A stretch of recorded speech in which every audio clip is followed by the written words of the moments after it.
Alright, hello and welcome back to another session of the Great Ace Attorney Chronicles. Hope you guys are doing well as always. In last session, as we switch over, we finished up the investigation, right? We just had to do a few more things here and there. What was the big thing in the investigation? I guess what's his name? Thrice Fired Mason, right? Oh, well, we cleared up the case 3, right, with Mr. McGill. That he did it, right? He killed Thrice Fired Mason, I assume.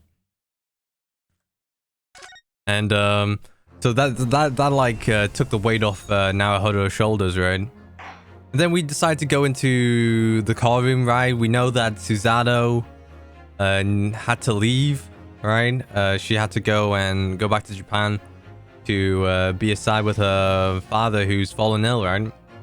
And we're in the car room. We've met the Skulkin brothers. Those guys, I hate those guys, but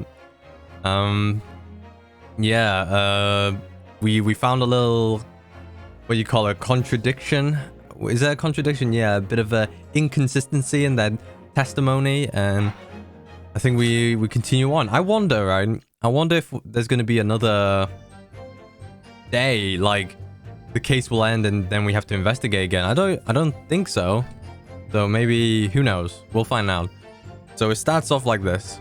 All right, so I think we find out that what's his name, Mr. Windybank got shot from behind, right? These guys assumed that he got shot in front, and also he had the gun, right? But he didn't have the gun, right? There was only one gun, which was Gina was holding at the time, well, afterwards, right? So, alright, so Ringo here. We got inside the gaff and heaved a sigh of relief when the geezer showed his mug. I mean, that gun that he bellowed and flew at us like it was possessed. I thought we had it. And I think the other... And they slipped on saying that they saw him, right? These two brothers saw Windybank, even though they claimed they did not previously. So, for an old geezer, the bloke was strong as an ox. He chucked me over the counter. I pulled me gun on him and then legged it through the door into the back room. He had nothing to do with killing him. That's what happened, I swear. I don't even know if these guys were the killer. Alright, so now you're telling us the moment before the victim was killed in the storeroom. You in fact encountered him in the main part of the shop. And you ran into it? One of them did? I can't remember. Well, find ourselves at an interesting juncture? This changes matters considerably. Juncture. What? I'm not saying that right. Juncture. Yeah, okay, maybe. Alright, this time, Nash, this time we got nothing more to hide. I think they are hiding something, right? Alright, very well, cancel for this event. Proceed the cross-examination. Well, from the top. You know, it's always been, you know, I always do like the things that I think it should be pressed, right? But I don't know. Alright, from the top. So we got inside the gaff and heaved a sigh of relief when the geezer showed his mug. Alright, when you say geezer, I presume you mean the victim and proprietor of the shop, Mr. Windybank. Well, sorry, I mean, that's right. Wait, hold on, I need it. My throat is, feels like there's something in there. But, wash it down. Just say that's why.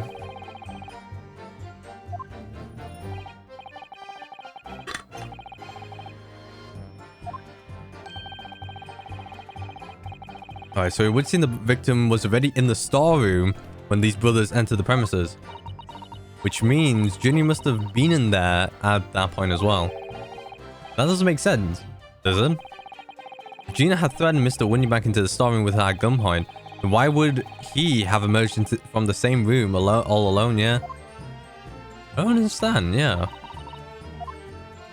Bit weird.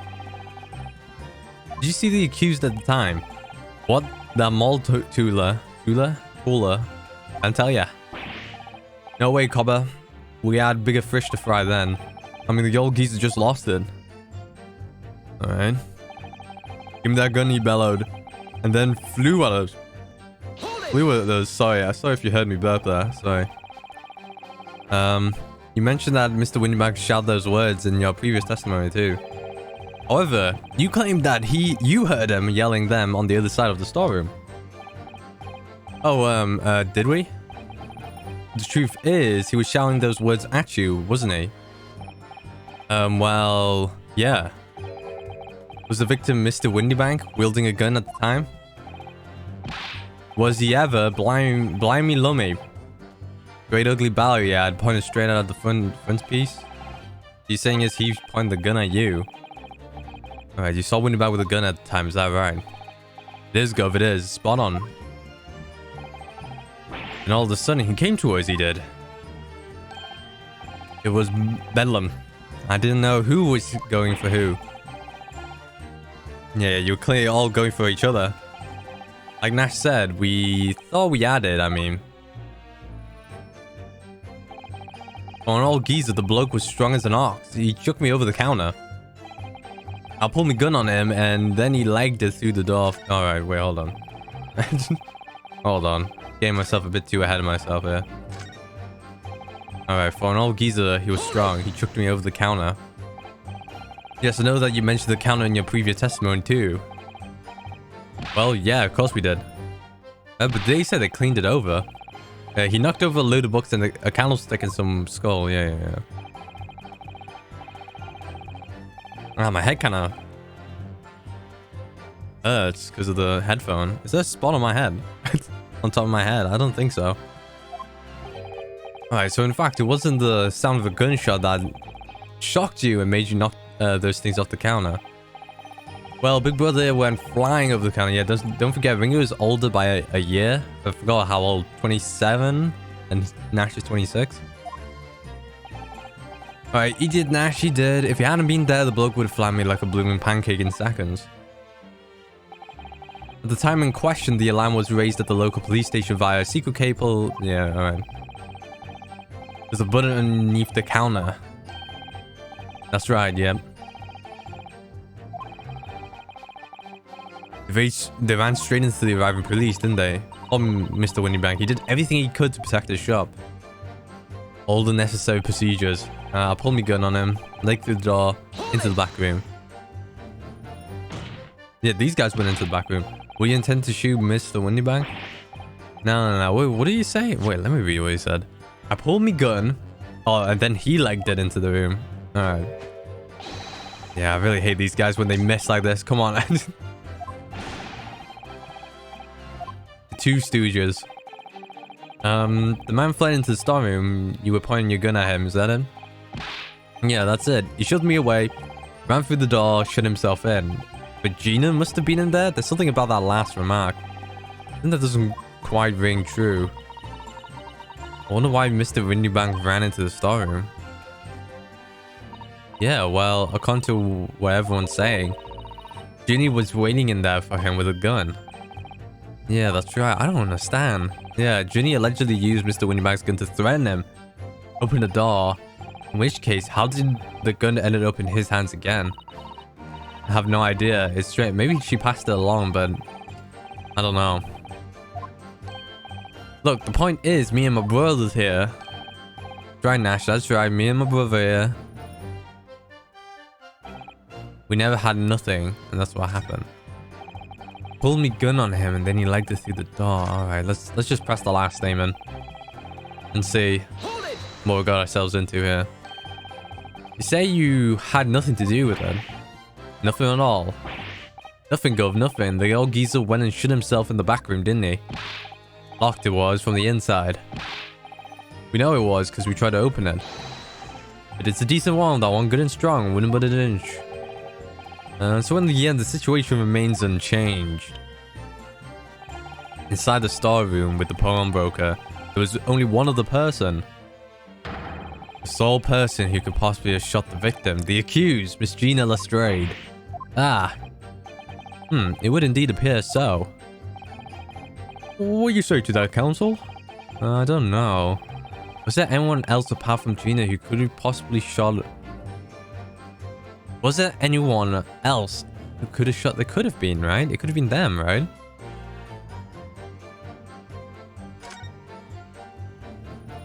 Well, we'll find out. Mr. Sulkin. Skulkin. What? What's to look for? The moment you admitted that you encountered the victim face to face that night. Course of this trial changed completely. Did? Yeah, where's your point, my lone friend? There's a hole in the thing, right? Question we must answer is, who could have shot Mr. Windybag? Uh-oh. And it is the belief of the defense that the defendant is not the only possible answer is all. I don't know, man. I'm going out on a limb here. You have my attention? In that case, let us return to this plan of the premises. Uh-oh. He's gonna show us the... Uh-oh. Uh-oh. Uh-oh. Those are the facts. So pray, what other possible answer and question you shot the man could there be? Wait, hold on. We gotta save this. It's outside. It's at the door, surely. It's a bit simple, isn't it? But there's a hole through that door. You must now provide answers to the court in respect of 2 conundrums. Uh-oh, 2, my lord. Twice as many chances to be right, maybe. Indeed, namely, from what location did the culprit shoot the victim? And furthermore, where was the victim at the time? Oh, God. Understood, my lord. Are you alright, Bruno? I'm not entirely sure, but there's only one thing I'm sure about. If I could prove that there's a credible new alternative. Alright, I could do that. Could do that. So now, time for the clarity. Show the card of this plan. It shows the card on this plan the answers to the question posed by his lordship. Okay. If you believe someone else could have killed the victim, indicate where that person could have fired the gun.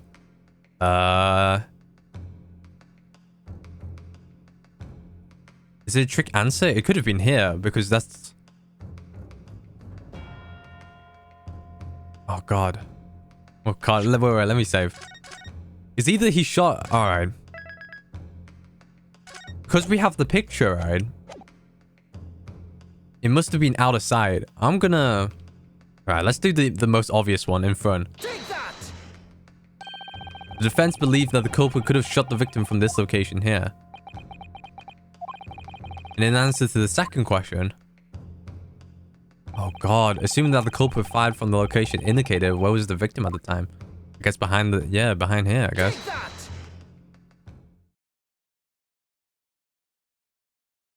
The culprit shot the victim from outside the storeroom. Oh, God. I don't know. Continue. Mr. Winnibag died instantly from a bullet wound in his back. Looking at the stain of the blood on the storeroom floor, it doesn't appear the body was moved after death, which tells us he was almost certainly shot while he was in the storeroom. However, the crucial point is, where was the shooter when the fatal bullet was fired? Alright, I think we're on the right track there. So you are adamant that the shot was fired from outside the storeroom? Well, according to the Skulkin brothers' earlier testimony, pulled me gun on him and then he legged it through that door into the back room there. They knew he came through the door. If Mr. Windybag ran away through the door, we have to assume that the door was open at the... Oh. Didn't think of that. Didn't think of that. To shoot the man. Alright, maybe it wasn't through the cubby hole. Alright. Good job.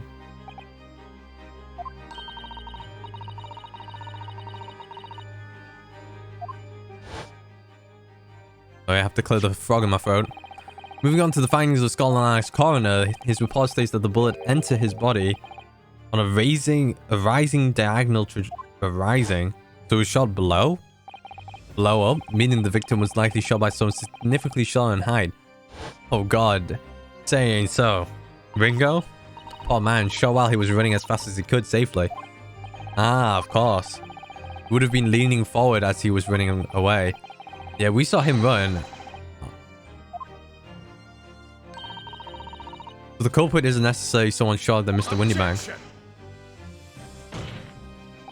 Alright, I'm sure my little friend can have forgotten that the storeroom door was found closed and locked from the inside. Alright, wait, hold on. Let me auto again.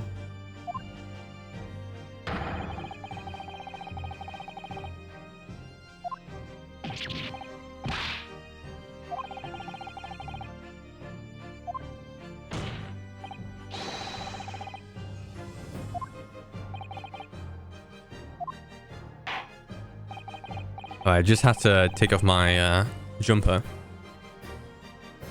Sweatshirt, as they say. Defense assertion is the victim who... Oh god, who should unlock the storeroom door from the inside? Must be Gina, right? I mean, who else could it have been?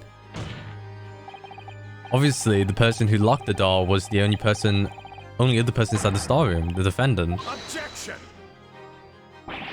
That's absurd. You're suggesting the accused deliberately engineered the sealed room. For what possible reason? Such actions would only severe to tie the noose around her neck. I'm inclined to agree, I must say. Well, counsel? Ah, yes. That's a tricky one, that, isn't it? Half-baked notions have no place in the courtroom, counsel. Remember that, please. Of course, Jeannie would have locked the door, yeah. It almost goes without saying, doesn't it? It does. Well, if it was Ginny in that situation, I know I would have locked the door as quickly as I could. I mean, those two burglars had just fired the gun in her direction, hadn't they? But yes, obviously. While the two brothers arrived, Miss Lestrade and Mr. Windybank were in the storeroom together. Now, I don't know what went on between them at the time, but at some point, Mr. Windybank must have heard the intruders breaking into his shop and left the storeroom. Intruders, eh? That's us, bruv. That's us. Your theory is correct. Down, burping all over the place. That would leave the accused alone in the storeroom. Yes, it would. Then, probably only moments later, the victim fled back through the storeroom door, hoping to escape danger. Labang. Hit in the back by the bullet, Mr. Winback fell to the floor where he was, just inside the storeroom. And what we have to ask ourselves now is, what would the defendant have done in that moment? Ah, I see where you're going with this. Oh, they're agreeing with me, apparently. Outside the storeroom was a terrifying killer who had just murdered Windybank. As soon as I thought struck Miss Lestrade, she slammed the door shut and locked it. What's wrong with me? In order to save her own life. Right, Van Zeeks. Ooh, who is that? Hold it. Hold it. Alright, but I mean, we aren't the ones who done it. We ain't God believe us. I mean, come on. We never shoot no one. Yeah, but why you had the gun? But I mean, you shot someone. Either you shot Shlomes or you shot Windybank. Because before my own eyes, you shot Mr. Herlock Shlomes. Yeah. There's only one logical conclusion here. I'm assuming Egbert. Oh, I'm calling him Egbert now. Egbert must have done something. Mr. Skulkin, you brothers have every opportunity. You have been the true perpetrators of Mr. Windybank's murder. Alright, here we go. Yeah. Yeah. Can we end this case? What is it? Does the prosecution have a right to do the summation examination? Should have known it was those three brothers. They looked the three brothers. I don't think Gregson is part of them, but yeah. Alright. Firmly on your side now. I know, first time ever. And probably last time. Well, I think you've done it. Surely we would get a verdict of no... Alright, he's laughing. An admirable effort, my learned friend. What's this now? He's laughing. You found the situation amusing, Lord Van Zeeks? I myself find the defense argument most persuasive. Well, he's going to pick it up and then throw it. I dare say, such cheek in it? I don't know. It's the bread and butter of street performers in the provincial, oh god, Eastern Nation. I can't even say province properly. But such blatant malicious conjuring tricks amount to nothing more than excusable pettifoggery here. Pettifoggery? What? A hypothesis you put forward so ostensibly, credibly, cannot and will not stand. Because you see, it contains a fatal flaw, alright. A fatal flaw. Do you mean to tell me that you're unaware of your logic failing? I say, Lord Van Zeeks, might be an idea to explain this bally conjuring trick. I don't know why Mr. Gaudeb's on the bally stuff. But yeah. Alright, yeah, I was expecting that. Assuming you're not too dim-witted to count bullets. My George, count bullets. Alright, yeah, here we go. Oh dear. Yeah, he's noticed then. What's everyone talking about? Iris? Ready got the one up on you? Counsel, yes sir. How many bullets were shot? I'm assuming. Were found at the scene of the crime? Let me guess. 1. 2? 2 bullets? Oh no, never mind. It was 2. First, I'd hit the victim in the back. Yeah, ending his life. And the second struck the detective, Sherlock Sholmes, on his arrival at the scene. Indeed. Oh my god. Alright, I'm gonna put both my headphones on. Even though I'm gonna sound really muffled to me, of course. It appears I've passed through his body to strike the calendar, yep.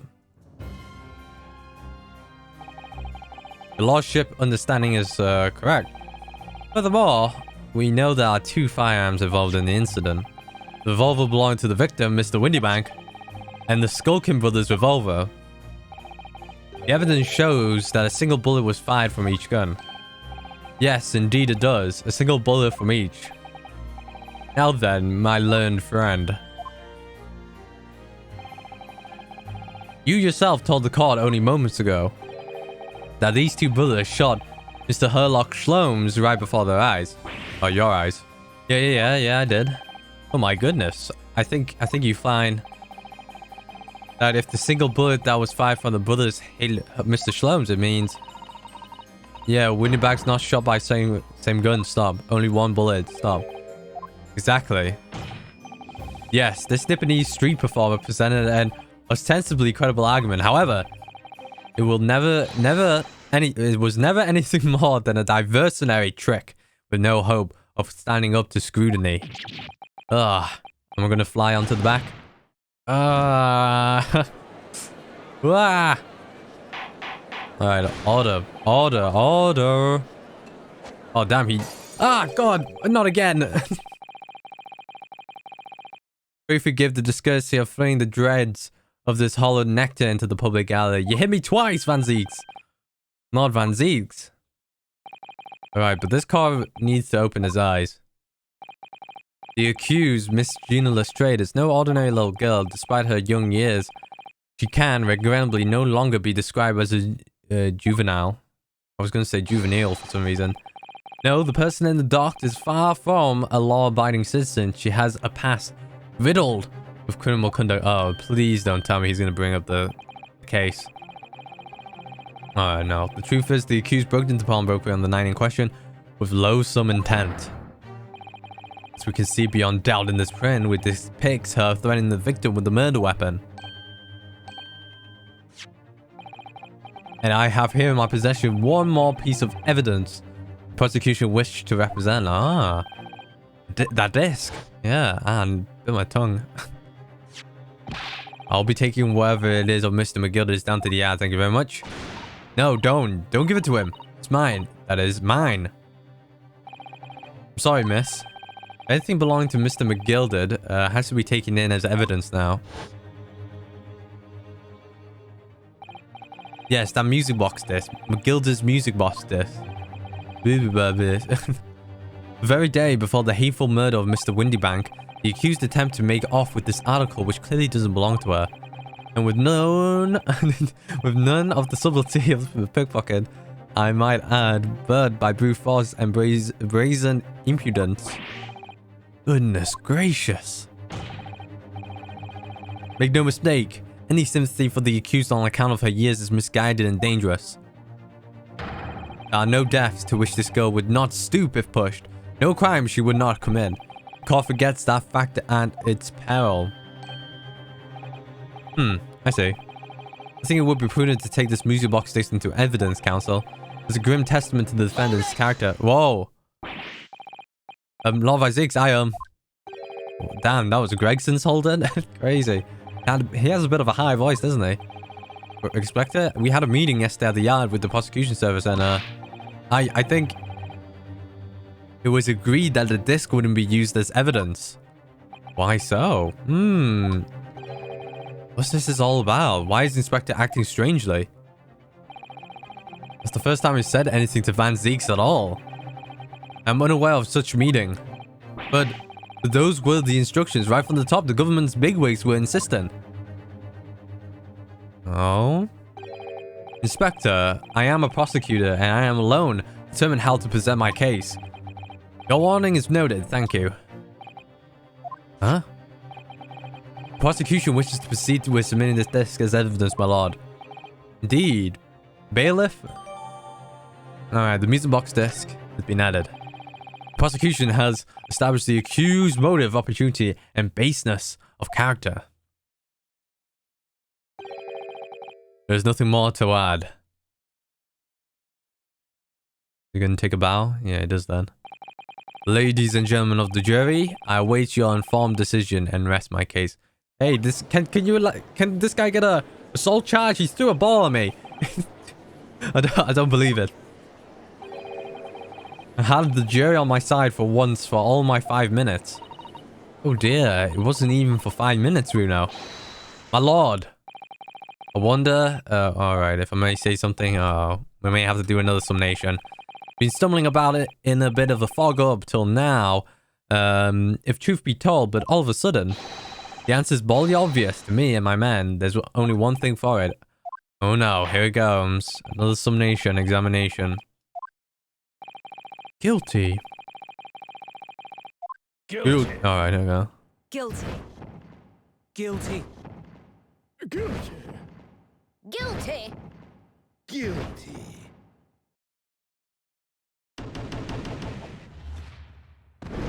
Alright. Scales have now tipped back into the not guilty the guilty yeah, the not guilty. That would be nice, wouldn't it? Alright, when you have eliminated the impossible, whatever remains must be the truth. That's my line. I wrote that. For Hurley. Ah, how dare you use it against us. Don't worry, Iris. I don't think we're finished yet. There's still more to this case than we realize. It must be, because there's one thing that I'm absolutely certain of. Gina didn't shoot Mr. Windybank. That's beyond any doubt. Very well. We will proceed with the second summation examination of the day. Mr. Foreman, are you and the other jurors ready? Yaradeb Squadron is primed and ready for action, sir. Very good. So, ladies and gentlemen of the jury, you will each explain on what grounds you have now determined the defendant to be guilty. We never... You don't see the juror number 1 getting pitted against, so I don't know if it's worth it, but I should still do it just in case. Once a rogue, always a rogue, I say, Different breed to us law-abiding citizens. As only 2 bullets were found at the scene, I would say the whole case is done and dusted. You don't need a stereoscope to see the truth here. Which way you look at it, it was the pickpocket. I never imagined that simple operation would cause me such grief. Oh, the bullets inside... the bullets inside Thingamajig. Herlock, right? The accused attempted theft on the previous day. I can see I'm a busy day ahead. Alright, number 4. We gotta check. I'm a ballistics expert. I've seen many shootings. There's nothing I do not know about guns. Ah, here we go. Number 6. Number 6. Juror number 6. Number. Okay. Got this. Let's take a sip.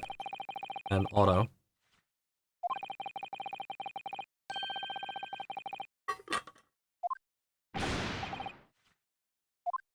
Hoodwinked. Wasn't there a film called Hoodwinked? The whole courtroom is turning against me. Not fair. Iris, the prosecutor's being mean. Just because Ginny's done some things she shouldn't have done in the past doesn't make her a murderer. I'm probably said, allow me to savor this fruity vintage while I savor the spectacle of my foolish debate on the matter. Ho ho ho ho. Here's to the truth coming out eventually. Eventually. Alright, get myself into the center here. There's enough preamble, counsel. Proceed. Alright, one slap on the face. Yes, my lord.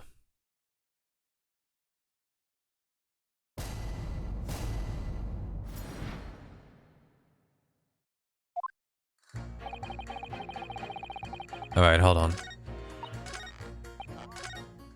Alright, number 4. He seems a bit interesting.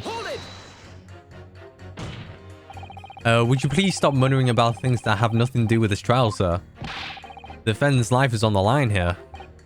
Well, the thing is, I couldn't really say that it has nothing to do with his trial, to be honest. Huh? I mean, there's no question that the man was shot. The bullet had simply vanished from his stomach. Quite inexplicable, don't you think?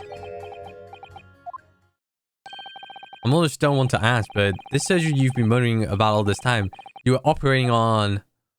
That's right, Mr. Herlock Sholmes. What was the fella's name now? Herlick? No. Hairlock? No, Hairlock? Herlock Sholmes, by any chance. Yes, good lord. It was Hairlock fellow. What?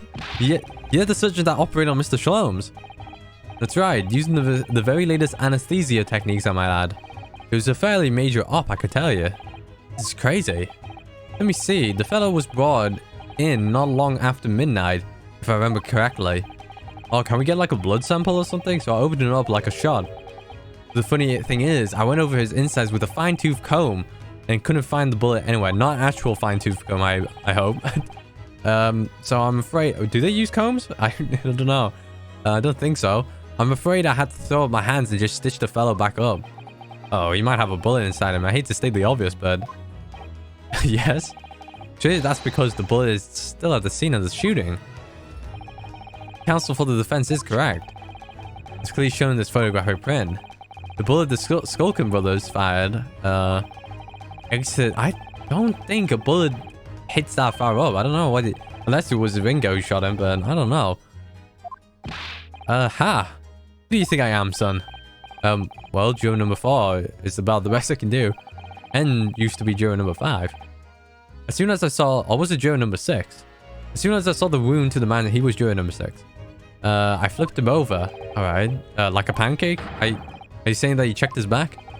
Of course I did. And there wasn't a trace of injury. No signs of... Oh my god. What happened to the bullet? What? There was no exit wound. That's the point. The only logical conclusion was that the bullet was still somewhere in the man's innards. Oh my god. What is exactly why I said about slicing up? Oh, I don't do well with that. Ugh. Someone please explain how did it happen? Can someone please solve the mystery? I'm almost as much of a mystery as how this jury was put together. Yeah, I'm not good with blood. And imagining that scene is very... gave me a bit giddish. Where's the expert you need one? Hey, there's an expert right here, bro. I'm a ballistics expert. Do we pit it? It's not really a contradiction. But let's talk about it. I thought you were just a tourist. Dude, he's a revolutionary. Good day, I am visiting London with sightseeing. For sightseeing, I would like to take the bus to Crystal Tower, please. There's no way he's just a visiting password. I have experience with guns. I've lived through many, how do you say, extreme, violent bath of, no, blood of, extreme and violent bloodbaths, perhaps. Exactly. Those extremely violent bloodbaths. English is a very difficult tongue. I'm surprised you still have a tongue. Anyway, if you questions about bullets and guns you ask me, there's nothing I don't know. No mystery I cannot solve. Hold on a second. I just got myself dizzy for some reason. But if possible, please, only in Russian language. Wait, I need auto.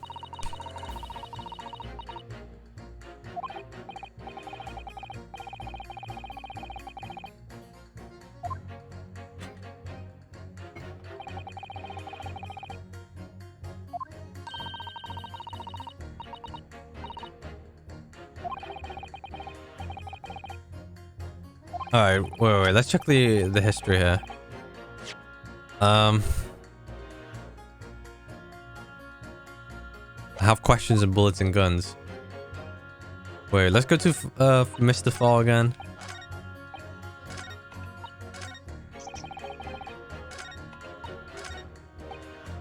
Hold it! Mr. Sholmes' surgeon is on the jury. I experienced some coincidence really, but this is ridiculous. But there's no question that Mr. Sholmes was shot. Well, that's what the police told me when they brought him in. How bad were his injuries, doctor? He was in a bad way. He lost a huge amount of blood, you know. I suspect he was shot at quite close range too, damn. Because his skin was badly burned around the point of entry. Burnt. As I said, I flipped the fellow over and examined his bag, but there's no sign of an exit wound, which is why I thought it'd be better to locate the lug and pop. And yet you say you found a bullet inside the patient. Yeah, I wouldn't have done it, would I? Because it was on the wall of the pawnbroker. How did he get there? I need someone to solve this. Even if he looks extremely untrustworthy. Alright. Do we pit it against each other? I think so.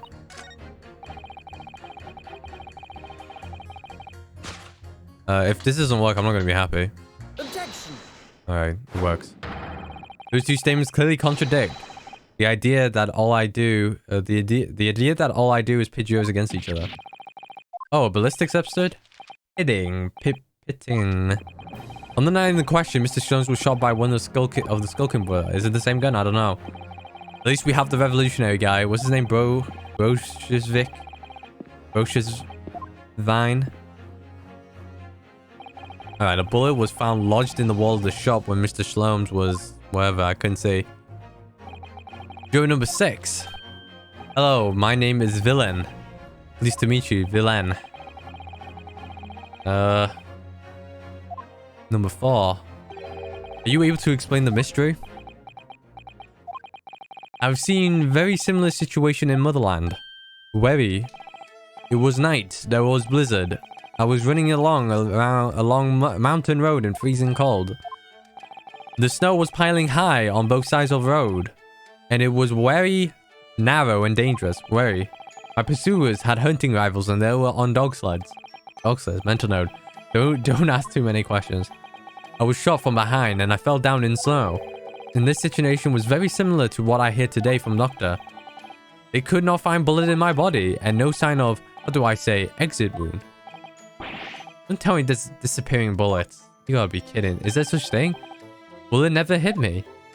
Oh, well, if it never hit you, why did you fall down? Bullet hit frozen wall of ice very close to my side. It ricocheted? One small piece, very sharp, broken away from a lump of ice. Oh, alright. Ah, but why there's a... Alright. It made deep wound. That looks just like bullet wound. Good gracious. That means... Oh, it was... what's it called? Shrapnel.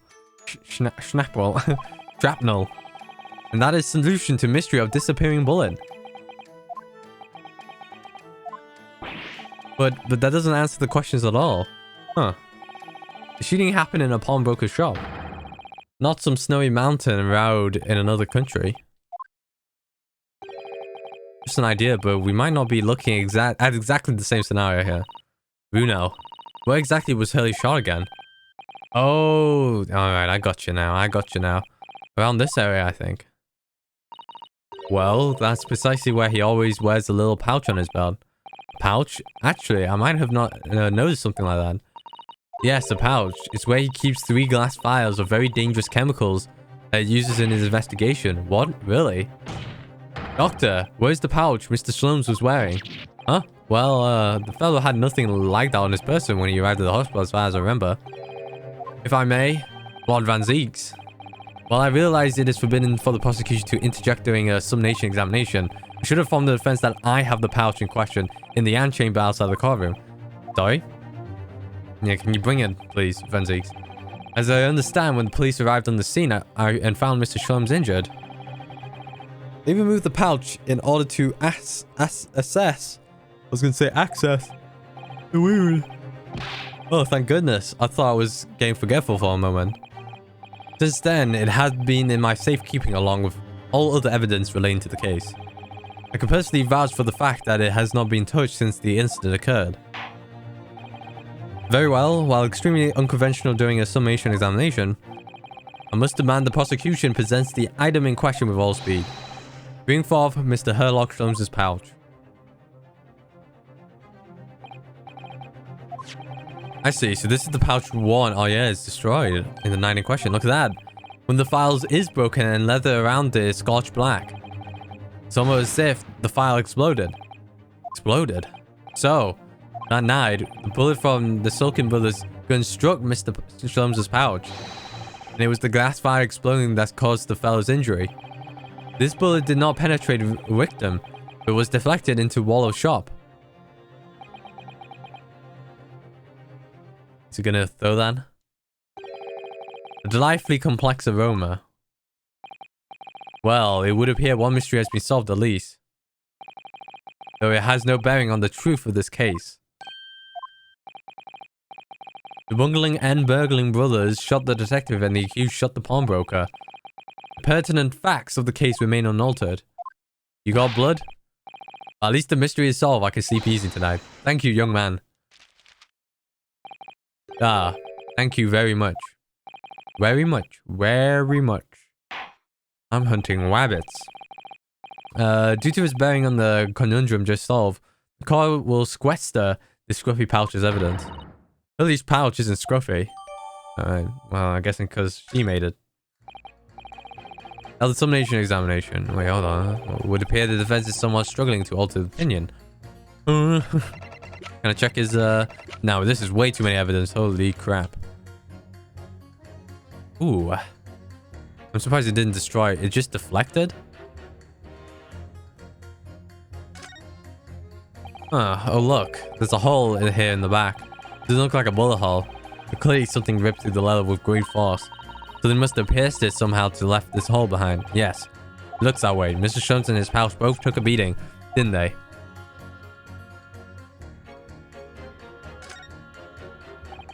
This art has been smashed to pieces. Presumably, this is where the bullet struck. As soon as the bullet hit the chemical in that file, there would have been a really big explosion. A big explosion. Wait, let me just bring this. I'm going to sit back here. But they're also quite tricky to handle, safely at least. They're very dangerous. Oh. I'm sure that when this file broke, the chemical inside would have ignited. Note to self. Always walk on the right-hand side of Sholmes in the future. The left is the danger zone. Alright, let's continue on. Please, my lord. A little more time. After all, that new piece of evidence could it be a valuable clue? You can't afford to overlook anything here, Renosuke. There's still a way to turn this around somehow. I'm sure of it. Alright. It must have been on someone else's statement. The accused attempt of theft. Don't need a stereoscope. Each way you look, it was the pickpocket. Alright, let's start with number 2 here. It's the number of bullets that has you convinced. Only 2 bullets were fired, and the 2 girls that fired them have been examined by the police. When the parlor maid asks me how many are invited for dinner, I always tell her to count the table setting. Well, that's logical, I suppose. Although, yes, sometimes after dining, crockery does go missing. 1 or 2 guests rather like the fine china. Bit rude, isn't it? Does it apply to dine with thieves? So I suppose if there was another bullet somewhere of which we were unaware of, I would have to reconsider my position. Third bullet somewhere on the scene. Could it be possible? Hold on.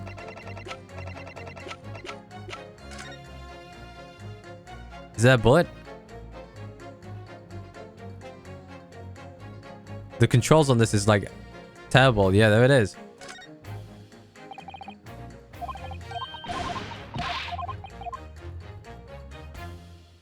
I guess you look at underneath. Oh my god, what's the controls here?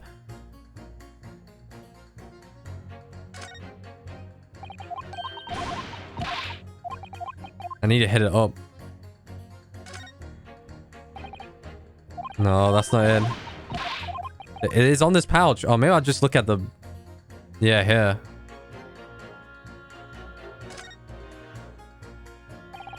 Oh, god damn it. Scotch Valley. The strap is broke. Look. This is where the bullet hit then. Let me see. All right, here we go. Finally. Oh, good lordy. You just have to check the... There we go. There's the 3rd bullet. What the? Iris, look. Behind where the broken file was. Do you see it? Ah, that's the Skulkin Brothers bullet. What a stroke of luck that it hit his pouch. This is an amazing discovery. This is a sturdy pouch, ain't it? Is it leather? 3rd bullet. It's time to press that Joe again, I think. Got it. I got it. I got the third bullet. I got the evidence. Have no fear, German number 2. I can prove it. Allow me to show you then the third bullet. Take that! Here it is. We discovered it just now. Yes. On the night in question in Windybank's pawnbrokery, another bullet was fired. What is this new trickery? You Nipponese contra. Where did you find that bullet? It was lodged inside Mr. Shalom's pouch. What? His pouch was removed from around Mr. Sloane's waist before he was taken to hospital, and since then he has been touched by no one else.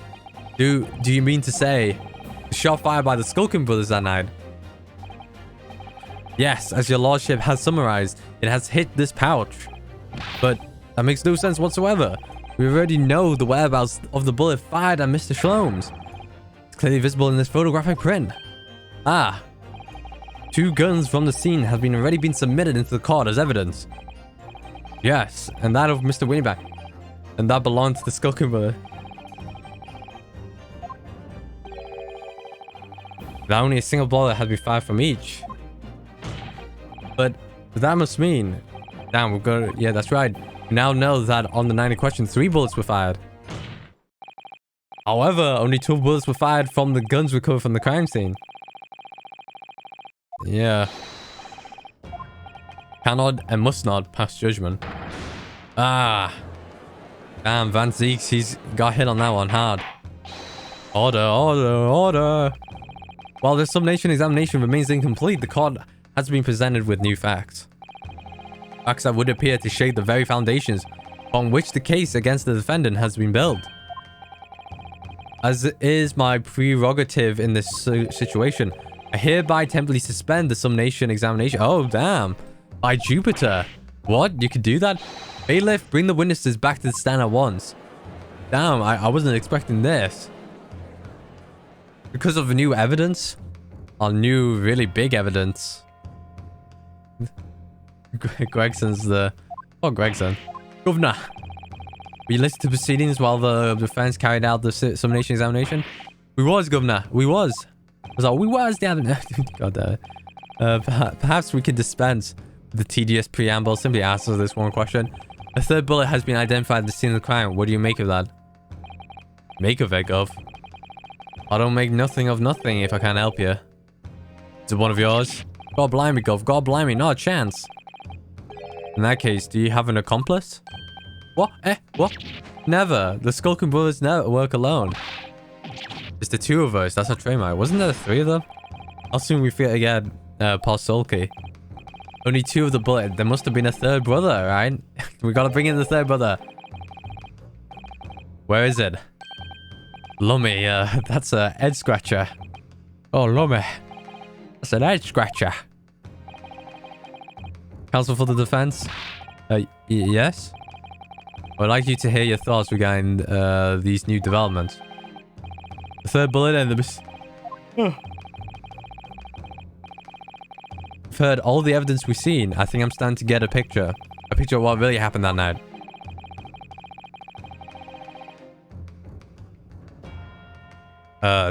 They had a secret accomplice, right? On that night at Windy Bank's pawnbrokery, the brothers must have been working with the 3rd man. The witnesses are clearly doing their best to cover up the existence of this accomplice. The evidence all point to the fact that there was someone else present, someone carrying a gun. Objection!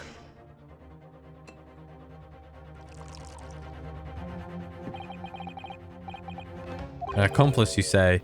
Pigswell. Pigswell? Alright, let's just... Oh, I need to take a drink.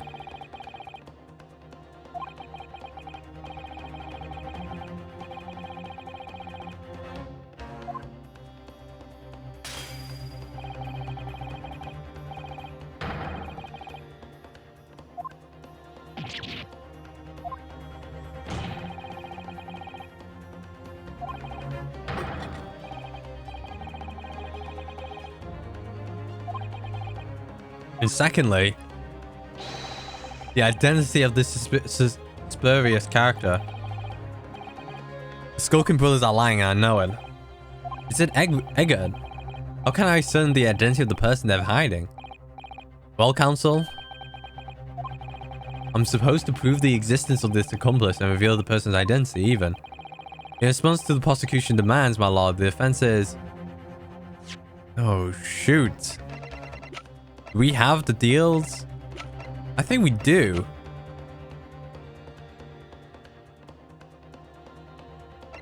Yeah, I think I do. Oh, wait, can we check the thing here? Oh, Runo, look. This is blood. Yes, you're right. Yeah, this will tell me the answer here. Actually, I feel as though I might have noticed that before. It's my time to shine again. If it's green, I think we could present. We're ready to present. In a flash.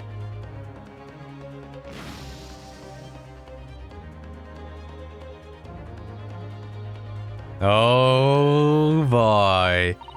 I think I'm ready to present it. We've got all the answers now. Wait, that color. What is it? It's just that green. It's not the first time we've seen that color, is it? Yeah.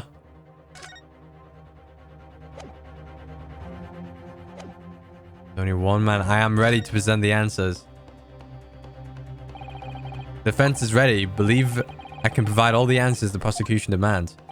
So, my Nipponese friend, despite the swimming eyes, you seem to think you have something to say.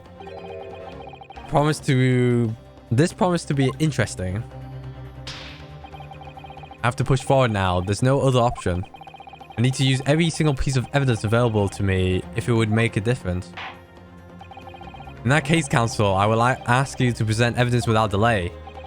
On the night in question, in the moments leading up to the death of the victim, what proof there was a third intruder of this blood sample? The evidence is right here in this portfolio. By Jove, the portfolio again, is it? Do you expect the court to rifle through your papers itself? Be more specific. You claim one of these blood samples prove presence. Well, which one is it? It's the green one. Take that! What am I looking at here? This appears to be some green paint or such like around the bullet hole in the middle of the calendar. That's the blood stain, my lord. Blood stain? Green blood, curious, even for you. Is the court to understand that the intruder was some unhuman creature? It's something developed by Mr. Herlock Sholmes, by the great detective. New invention, stop. Not yet appeared in story, stop. It's this, you see. It doesn't have a name yet, though. This fogger sprays a chemical that reacts with different elements in people's blood to change its color. Different elements of people's blood? Yes, everyone's blood is slightly different, you see, because it's made over different elements. So by seeing which color it changes, this might be better than a proper blood test, right? Like, what blood type it is, right? Who knows? I mean, what if it's the same blood type? As an example, this one shows blue, which is the blood of the victim, Mr. Windybank. Striking blue. I need to stop shaking my legs, man. For some reason that got me dizzy. Shows that something else was shot in part of the main shop, yeah. A whole fire there, young man, could be from some unrelated incident, couldn't it? No, it's not unrelated. Because, yeah, the date showing on the calendar is the date on which Mr. Windybank was killed. By golly. Therefore, we can assume that whoever was shot on the same day. And whose blood is it? Well, the Skulking brothers in the stand don't appear to be suffering from any gunshot injuries. Which means it must be the blood of somebody else. The third intruder, in fact. Objection! It's Mr. Thimjug, whose identity in the court is still waiting to hear. You can't delay this any longer, my learned friend. Who is this alleged third intruder? Egbert Benedict. Take that! Man's name is Egbert Benedict. Egbert Benedict? Who on earth are you talking about, counsel? He paid a visit to Windybank's pawnbroker in the afternoon before the incident took place. I think Gregson can attest to that. When the accused attempted to deceive the pawnbroker into releasing this article into her possession. Yeah, that's right. The man identified by the defense, Mr. Egbert Benedict, then attempted to take the article from the defendant by force.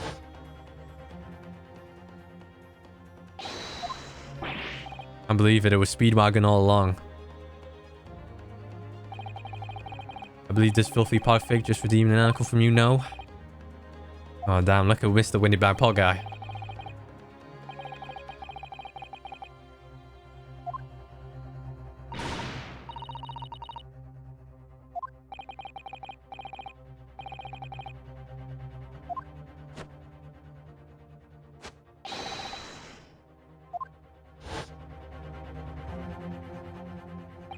Inspector Gregson was there at the time and can attest to what happened. It was the guy when, in the end, it was the inspector himself who took the disc. Can you corroborate this account, Inspector? Yes, my lord. That's more or less what happened. And in the interest of being thorough, I asked Windybag for a print showing the fellow. Alright, damn. Yeah, taken from one of his red-handed recorders, Gubbit, what the hell? Yes, that's him talking to Mr. Windybag that morning. And you claim this man is the brother's accomplice?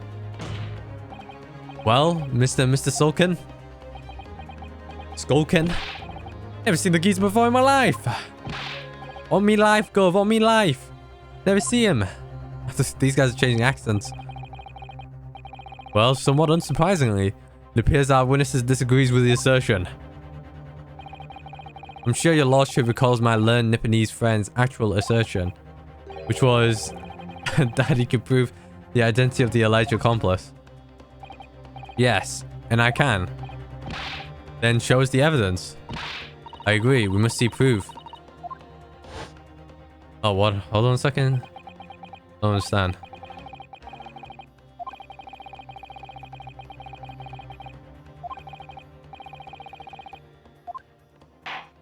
I don't know which one we show. Do we show the music disc or do we show the... I think we show the portfolio, right?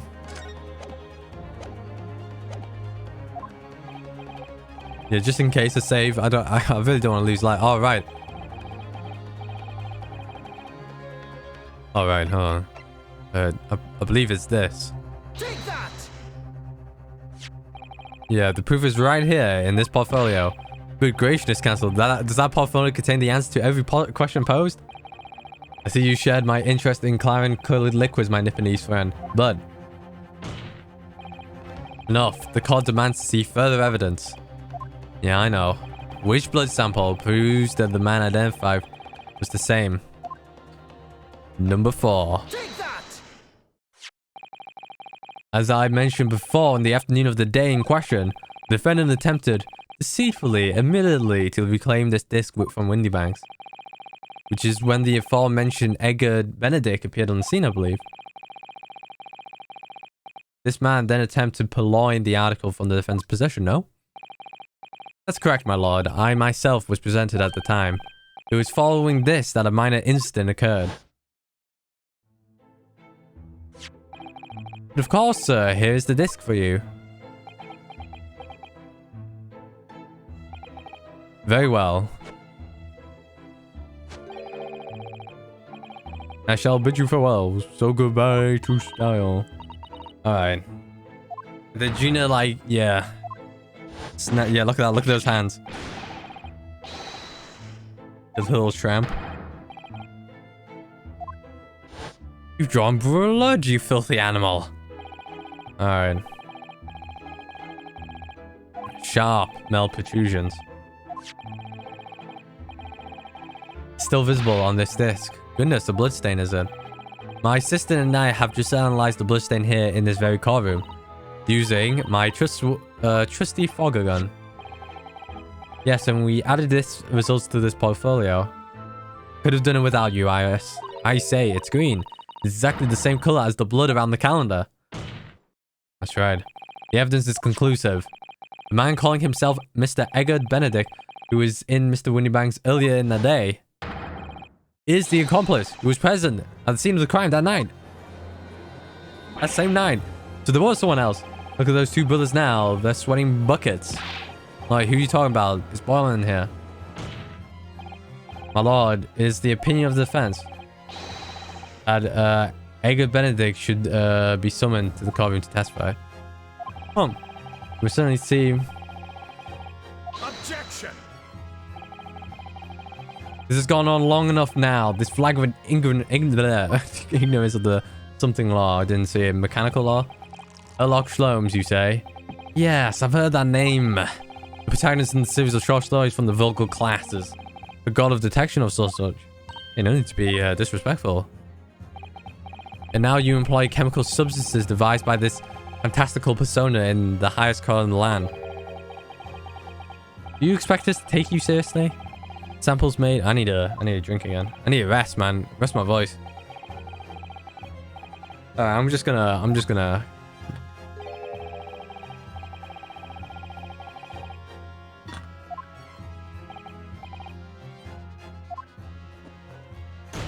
Alright, the foot is up. And pray, do not even think of suggesting that we should take Mr. Sholmes' word for it.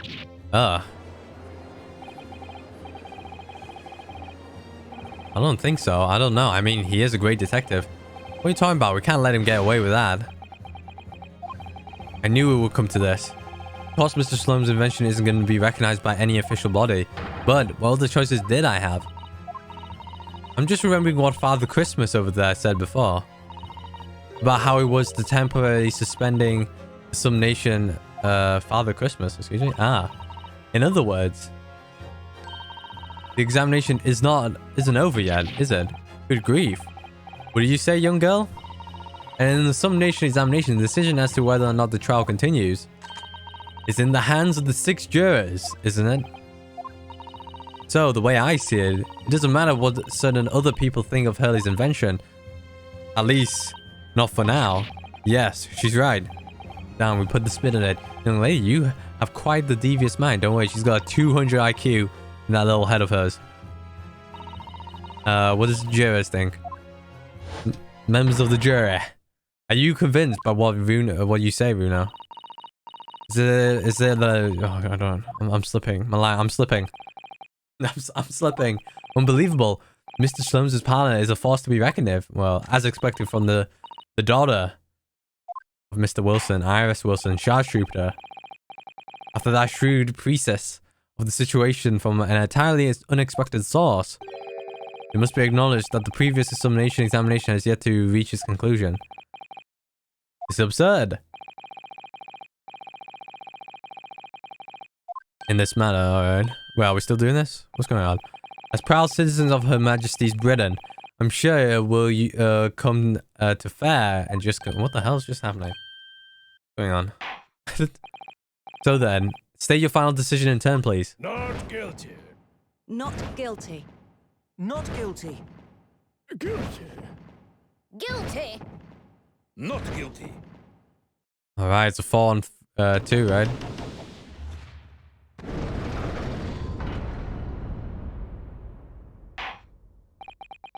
Two called guilty and 4 called not guilty. Such is the outcome of the summation examination. Objection. My lord, with all due respect, this is an outrage. The prosecution refuses to accept this decision. On what grounds? If these jurors are persuaded by some half-baked concoction devised by a pretender to real police work, then they are too ignorant to trust with the judgment of anyone's guilt. I don't think so. I'm so sorry, Lord Van Ziggs, but the outcome of the summation examination cannot be ignored. This trial will continue. Man, his heart. Somebody check on the man. The palpitations. Nevertheless, we find ourselves in a rather awkward situation. The defense has very reasonably requested the whatever that is, of a new witness. Supponia? Oh. Edgar Benedict. Yeah, it's quite clearly false. Is this going to be a second day? I don't believe it. It's when I managed to prove the man was there that night. Can I say something? Is this Gregson? Who was that, please? Who spoke? Oh no, it's number 5. It was me, my lord. What do you have to say, madame? If possible, Inspector. Alright, here we go. To Gregson. Me, ma'am? I wonder if you might show the photographic print to me again. The one which the gentleman has shown. Ah, right. This one, you mean? Of Mr. Benedict? Yes. There's no doubt in my mind. You're number 5, you don't mean to say. You know this man? Yes, I know him. What? No. Good gracious. Good gracious. Alright, order. Journal 5, how on earth? I am a communications officer, stop. As we can clearly see. Gentleman in this photograph, stop. Also a communications officer, stop. He works in my office, stop. Her eyes is gleaming. Very talented operator, in fact, stop. You should be in the communication station now, stop. Tapping away on the telegraph, stop. This doesn't seem right somehow. I can't put my finger on why, but... it doesn't feel right. Huh. I suppose we all imagined the accomplice would be some sort of hardened criminal. It is a bit unexpected to find out that he has a respectable job by day, wherever he gets up to at night. Yes, I suppose that is. I suppose that's why I felt something was wrong.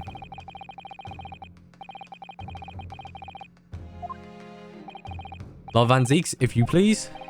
Yes, my lord. Make the necessary arrangements with all haste. As your lordship bids.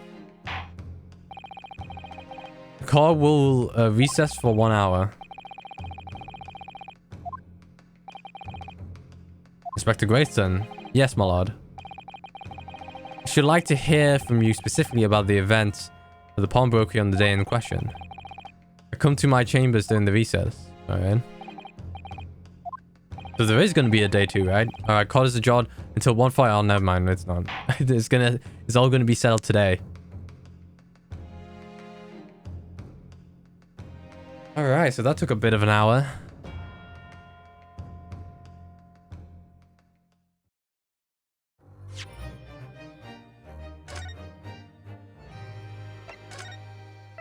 Alright, save on number 20. How many episodes 5 I have? Way too many. I should go back to 11 after this.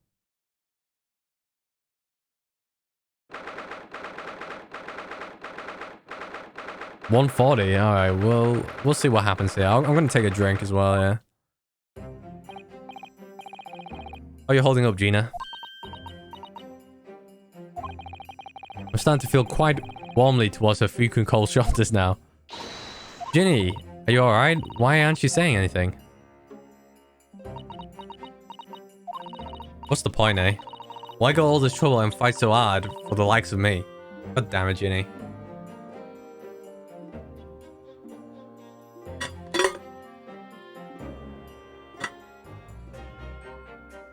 I literally flew off. Well, you saw it, that picture. What picture? Ah, you mean this, the photograph taken by Hurley's red-handed recorder. Gina clearly pointing her gun, holding a gun at her. Did she tell us what happened? I think it's a blur to her, right? It's O+. Anyone who sees this sees that gonna think I did it, ain't they? Well, I won't pretend it wasn't a bit of a shock when the prosecution first presented it in court. Surely you've gotta have your doubts about me now. You can't still think I'm innocent. I don't think you should. Yeah, of course I can. Huh. Ginny, why don't you talk to us? Tell us what exactly, what really happened that night. Bruno's cleverly managed to piece together a lot of new information, but still. Oh shit, you heard that. Sorry. Can't hold my breath, man, but... God hell, man, I don't want to... I should have muted it. Sorry about that. You probably heard like a throw noise. It was when we had dinner together at your place, right, Iris? Then we all had a chat in your office, didn't we? Yes, I remember that.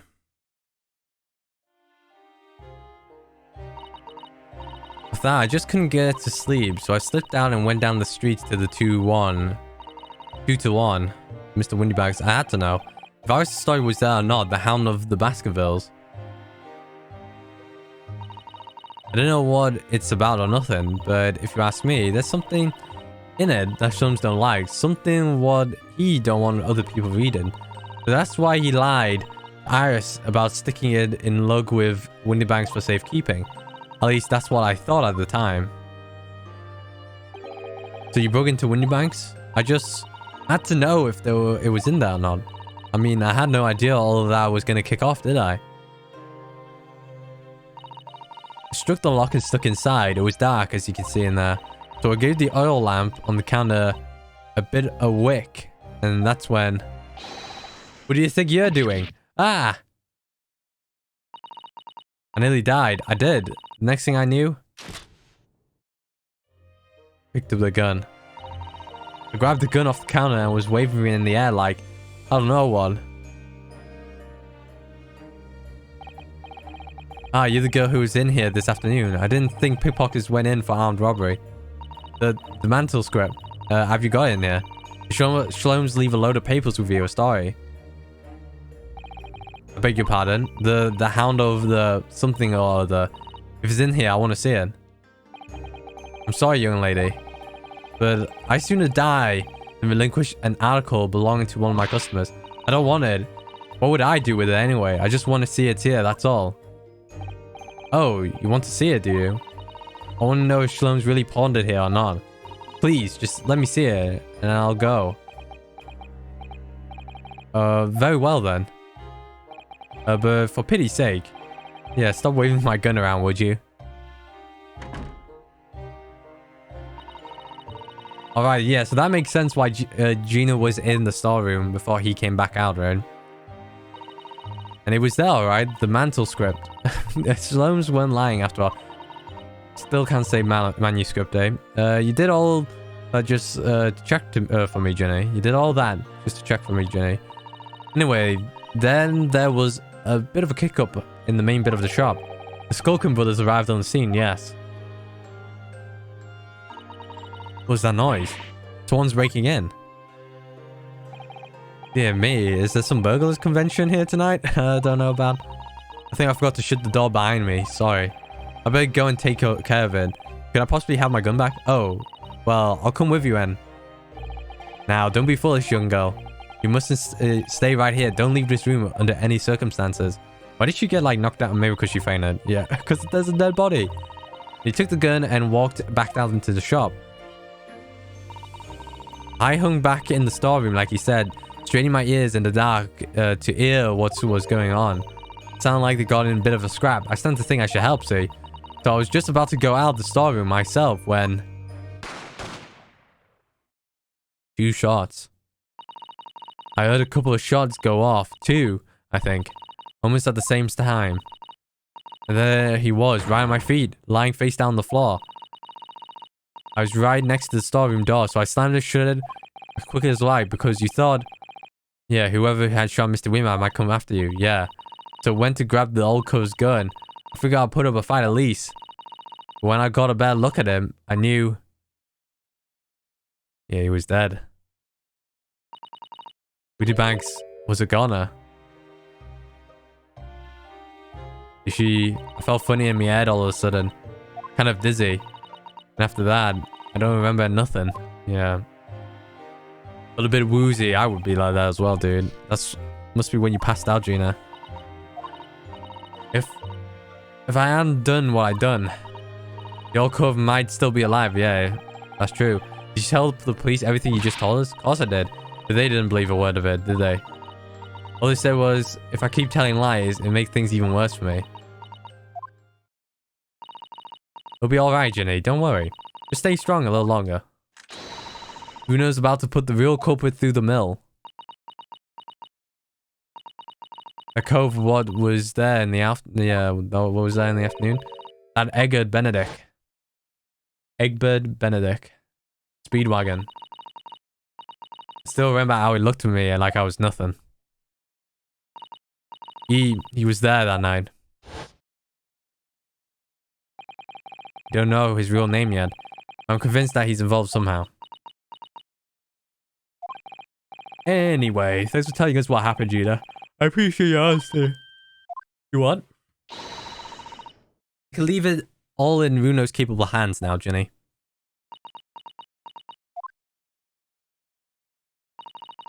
Mr. Naoto. Yes? How come you trust me? I don't get it. I mean, have you forgotten what happened here before? Come on. It was only 2 months ago. Me and McGill did. He told you a whole pack of lies. And you got the bog trotter off with him. Even though he was the killer. No, I can never forget that. Oh, I did what I thought it was best at the time. But the pain of that error of judgment doesn't get any easier to bear. Still, don't forget that I also made you a promise. I told you that I'd be on your side to the bitter end, no matter what. But what if I'm lying? You could be working to get another killer off the hook, for all you know. I don't think you killed him. Yeah, I was once in your position, Gina. I was the accused in a trial. You were? Before I left Japan, I was accused of a murder. As strange as it might sound, the circumstances of the crimes were pretty damning. I was sure that no one believed it was me. It wasn't me who done it. Yeah, that makes sense. Yeah. Oh, Runo. There was one person who stood up for me, who believed in me, and was prepared to defend me. My best friend. Inosuke, no one believes in you more than I do. Leave this to me. All you need to do is put your faith in me, and I'll do the rest. I was so happy, I cried.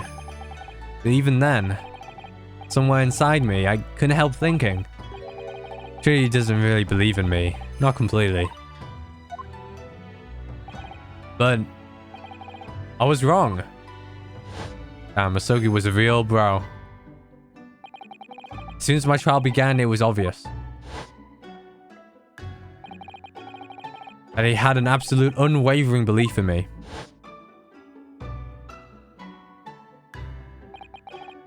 And in turn, I developed an absolute unwavering belief in him.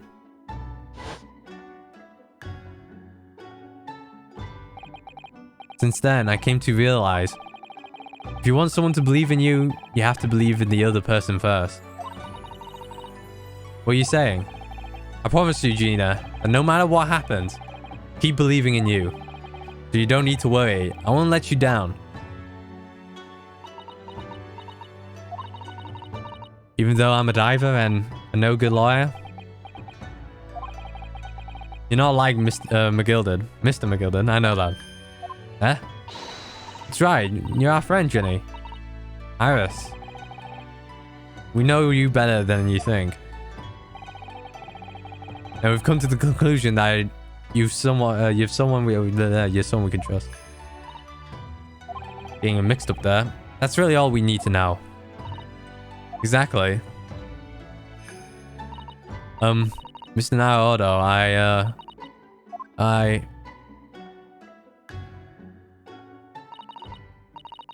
I'm a little, the tears. Waterworks. Defendant Gina Lestrade and illegal vessels. Yes. Get your ass in here. The court proceedings are about to resume.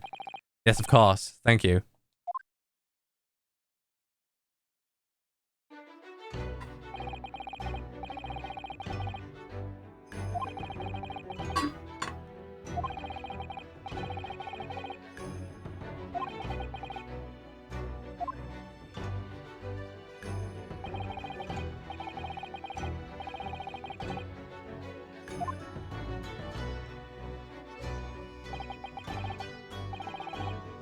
This is it, the final chapter, the final battle.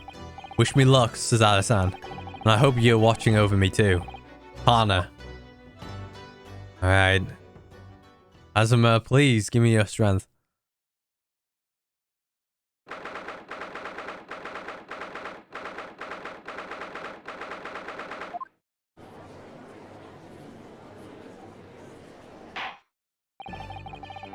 Alright, call his order as we assume the trial of Gina Lestrade. Lord Van Zeeks, how you successfully... Yeah, I don't know. Saponia? Sapona? Was the... you know what? Let's find out. Let's find out. Right now.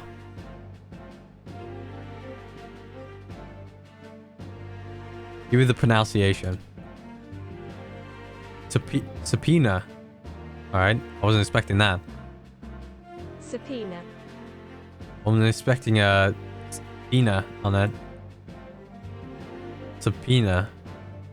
Alright, was delivered to the communication station, so like this. Yeah. To get this guy over, yeah. The heavy rain has delayed the arrival. Oh, yes, the rain.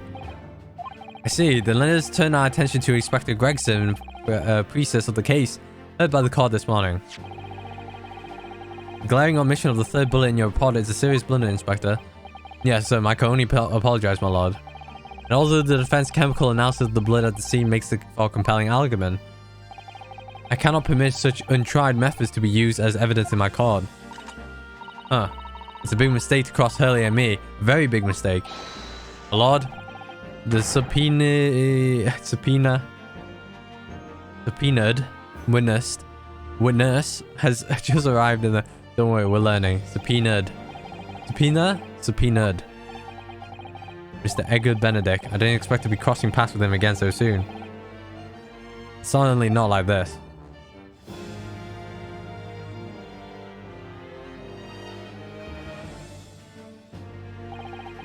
Thank you for complying with the court's subpoena. I shall nourish, sir. And of course, my lord, as an upstanding member of the London Society, it is my pleasure to oblige. Now, kindly state your name and occupation for the record. Ashley Graydon, Communications Officer. Mr. Graydon and I both work at London Central Communication Station. Now, perhaps somebody would kindly explain what all of this is about. You were appraised of the situation by the court officer on your way here, I presume.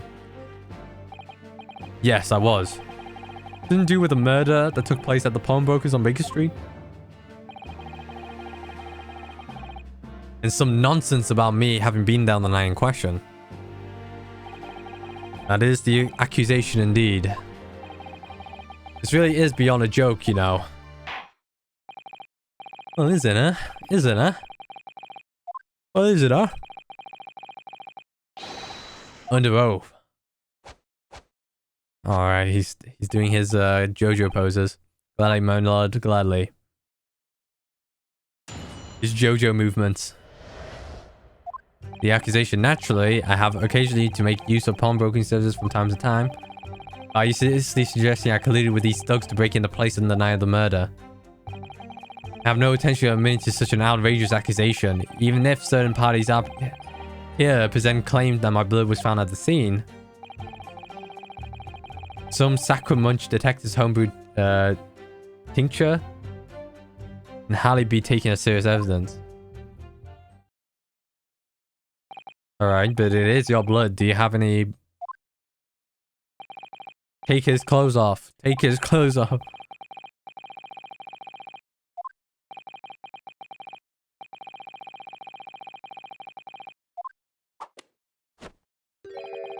It would seem we have a misfortune of the most inept assembly of jurors today.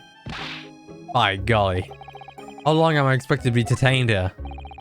If following the defense cross-examination, your involvement in this matter has not yet been established, you will be free to leave immediately. Good, then I should be away in time for afternoon tea. Some small consolation at least. Let us not hold you up, Mr. Graydon, any longer necessary. Counsel, proceed with the cross-examination. So we meet again, Mr. Edgar Benedict. Or is it Mr. Graydon? My apologies, you are? Inosuke Naohodo, defense lawyer. We have met. If you say so, Ashley Graydon. Ashante? That he said? Oh. Ah. I trust we can conclude this quickly. Do I take the... Yeah, but I'm not holding your flashy hat while we're doing it. Oh, damn. He's... The hat is gone. The hat is off. Naturally, I have occasion to make use from time to time. Yeah, I don't give a shit about that. I colluded with these thugs? Yeah, you did. Little shit. Yeah, you did, you little git. You son of a... This pair. No, I don't associate with criminals as they look away. Except by the man who introduced himself as Edgar Benedict. I'd like to know who I have to thank for this.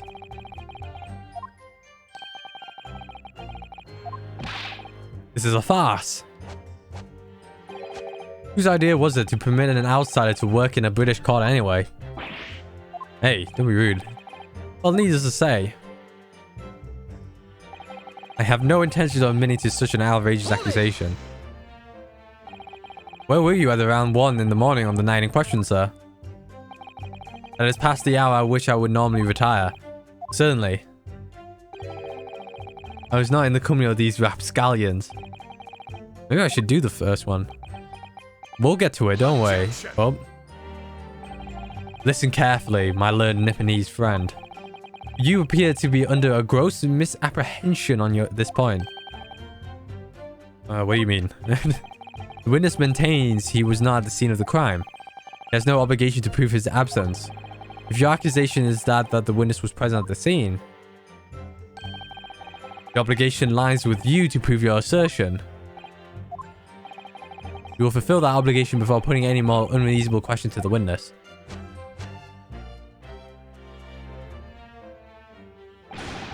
Silent victory wiggle. Thanks. A little victory wiggle, eh? Yeah, this is clear damning evidence, you son of a gun. Yeah, blood was found at the scene of the crime. There's no question on that. Mr. Sloan's chemical analysis has positively identified the substance as such. I am not the only human to have blood running through my veins, am I? How can you show that blood is mine? It could equally be the blood of one of these two miscreants. Every individual blood have a slightly different composition, it seems. Mr. Sloan's chemicals are able to differentiate different flow sounds by... Spare me the science lesson. Who's this Shlom's character anyway? Oh, I assume all Londoners would know the name. He's a great, well, a renowned detective. But even you are unable to bring yourself to say, great detective. A great detective, you say? Now we're in the realm of fairy tales, are we? Excuse me. There we go, we caught him. You have something to say about that, Mr. Skulkin? Huh? What? Me? No, the Mr. Skulkin next to you, Nash. Right, I have it over here with... How many times have I tell you? Not you, Gregson. You're not big bro, Skulky. Mr. Nash, Skulkin. God, blimey, Governor. You what? It's another case that, when Mr. Graydon just spoke, a thought just went through your mind. Would you care to share that thought with the court? Me thoughts? I didn't have nothing of them. It must have been him. You what? It was you, Nash. Mr. Nash Skulkin. Answer the question, please. What do you think? What went through your mind when Mr. Graydon just spoke? For $1, name a woman. Nothing, honestly, Gov, nothing. I was just thinking. If he waves his arms around like that much more, it'll open up the wound again, that's all. What wound? Well, he took the bullet, of course. It was only 2 days ago. It ain't gonna be healed up. So I was, well, you know. I was worrying for him, man. You just revealed. Oh, L's, Blay L's. Mr. Graydon, did you hear that? What? Your comrade is worried for you, it seems. On account of your injured arm. My lord? Yes, Mr. Graydon? I have no idea what these two wretches are talking about. Certainly, I shouldn't be expected to answer anything in relation to their mindless insinuations. We know that someone other than the victim was hit by a bullet at the scene of the crime 2 nights ago. And from the height of the bullet hole in the wall, that person was likely hit in the upper arm or thereabouts. Now show me that arm. Show that arm. Strip that arm. The left arm that you're currently clasping with your right hand as if in pain. No. I refuse. Well, we got us, guys. I've shown no evidence whatsoever that links me to these common thieves. Accordingly, hey, why don't you show your arm? Come on. Nothing wrong with that. Why are you hiding, eh? Why are you... Invasion of his privacy, huh? Well, I've already said, I'm completely uninvolved in all this. Alright, let me auto here. Take a sip again.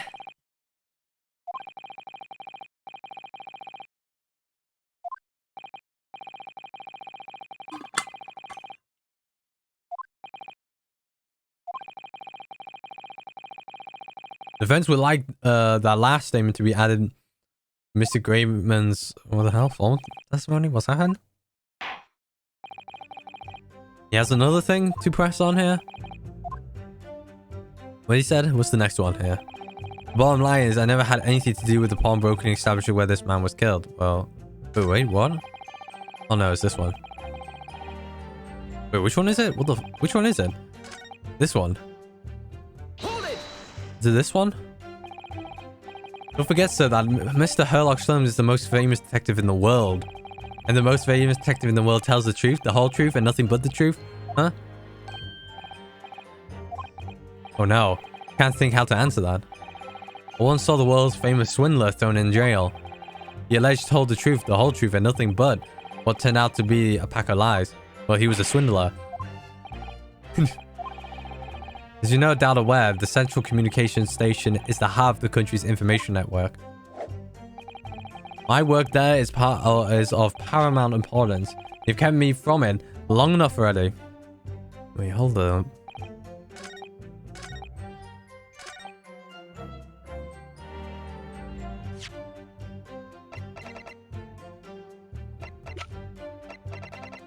Well, what's the answer here? Oh. I guess I'll go to the last one, or have we seen this? No. Never had anything to do with it. You forget that I was there, Mr. Graydon, on the very afternoon of the incident.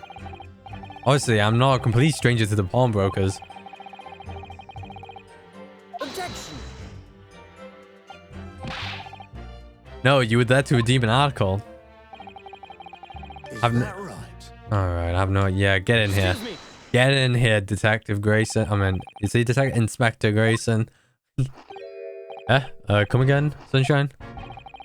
You were there too, in fact, weren't you, Inspector? That afternoon. He ran. He ran. He ran away. He ran it. Your young Japanese assistant, and the accused were all present, as I recalled. And at the time, this witness, Mr. Graydon, was trying to acquire a particular article. Well now. I'm afraid I don't remember too clearly. What? But you must. I'm not going to lie and pretend I remember something that I don't. What's going on here? Gracie showed us a picture before, didn't he? You know, from the cameras that Hurley installed in Windybanks. Yes, of course. Indeed, and the gentleman pictured bears a striking resemblance to the witness, I must say.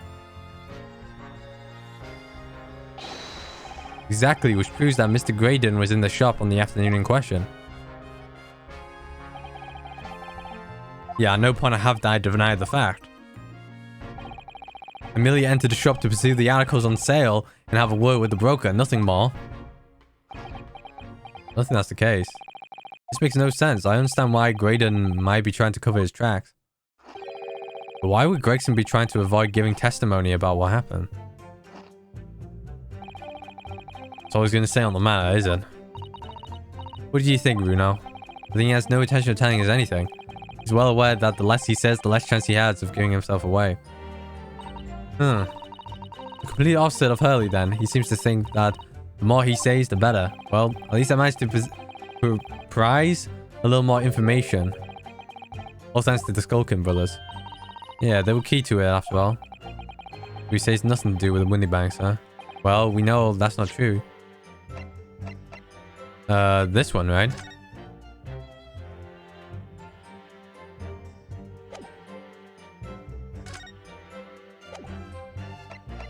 But yeah, when was that photo? Oh, it doesn't say.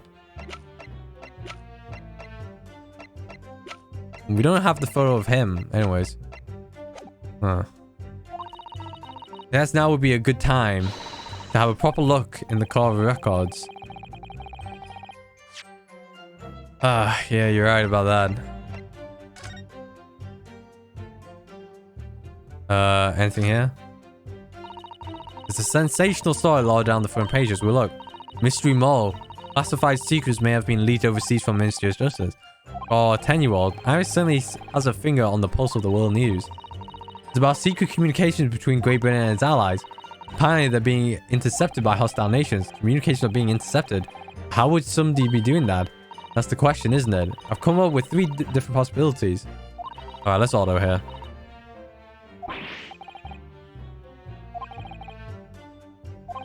Looking like, maybe Benedict has some thing about this.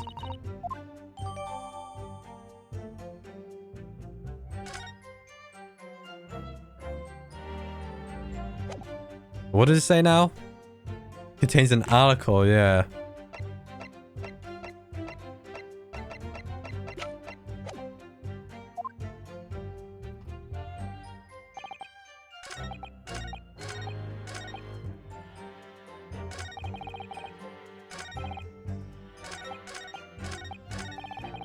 Let's go for the first one. Yes, we even met in the pawnbrokery when the crime took place on the afternoon of the day in question. Though, of course, you introduced yourself by a different name at the time. It was Mr. Eggard Benedict, I believe. Hey, what made you... Witness is here to testify about events that took place that night. He is under no obligation to answer such a... question. You can't be serious. Thank you, because I certainly do not feel inclined to answer such an inappropriate question. He's going to be evasive in an effort to not give anything away. This could be tricky.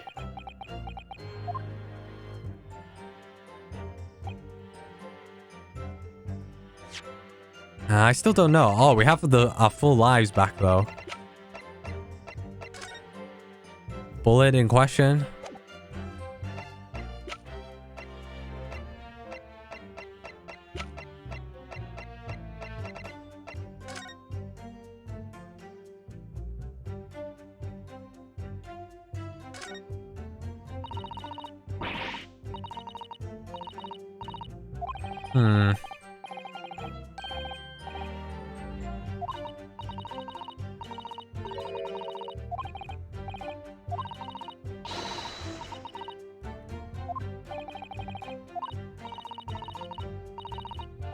Alright.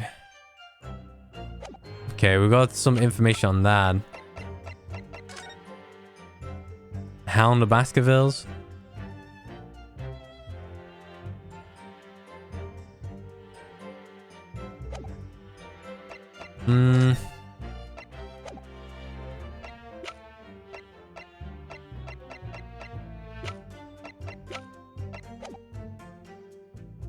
I colluded.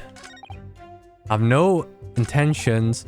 Some Scaramus detectives homebrew can be hardly taken as serious evidence. I mean, that might be the contradiction, but what could it be? What could the... Alright, let's go to 11, sorry. What could the evidence be here?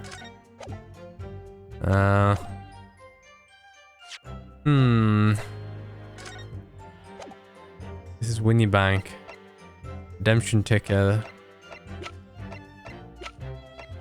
Should I show the Hound of Baskervilles? I don't think it matters. Anything? Do we have anything on Herlock? I have nothing. I have nothing. Hold it! Let's do this again. Objection! Is that right? Excuse me! When here, right? Do you have something to add?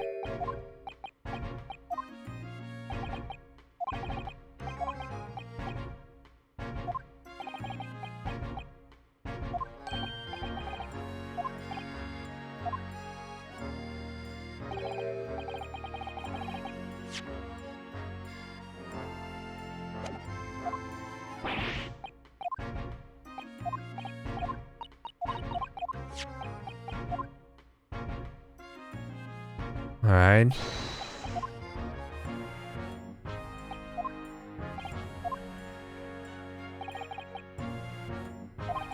Alright, but he's denied that. Might be the last part then.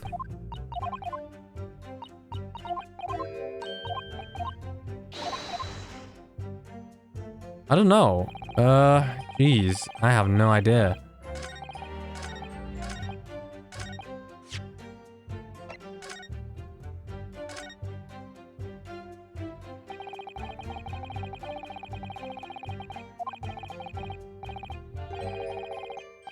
Ran out of paper, so you had to use something at hand. I don't know what's the front and what's the reverse side now. Nothing.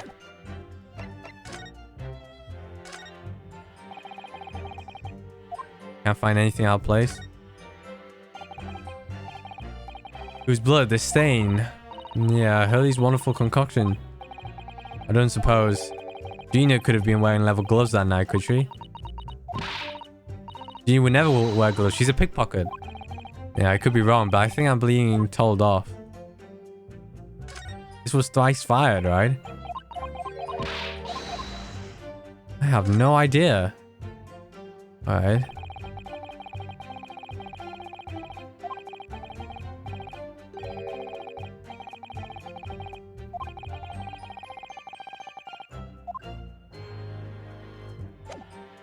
I'm very confused on what could,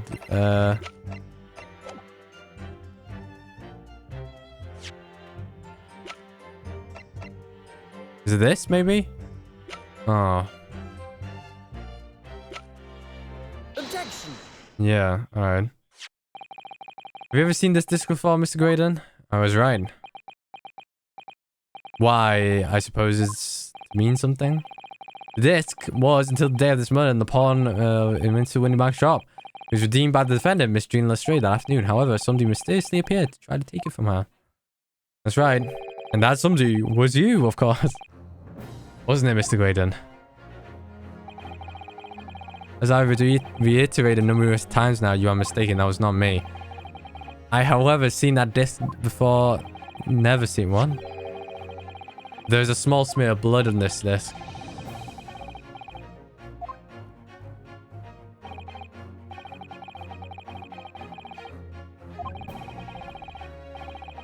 In the skirmish to acquire the disc, the thumb of the person who tried to take it suffered minor lacerations. So, while the disc bears the remnants of the skirmish in the form of the smear of blood, the thumb of the person in question must bear remnants also in form of a scratch. Goodness gracious, indeed it must. Mr. Graydon, you refused to allow a court officer to examine your arm before. Are you going to refuse to allow us to examine your thumb? Because I have no doubt that it bears a small scratch consistent with the smear of the blood on the disc. He's wearing gloves as well. Well, well. It would seem I underestimated you. What's the meaning of this? So you admit it now? You admit you have a scratch on your thumb? From when you attempt to take this from the defendant?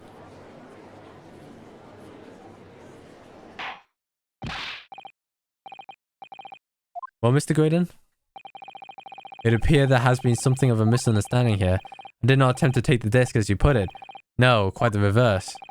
What are you trying to say? It's quite that simple. Should he be doing that with a bullet wound?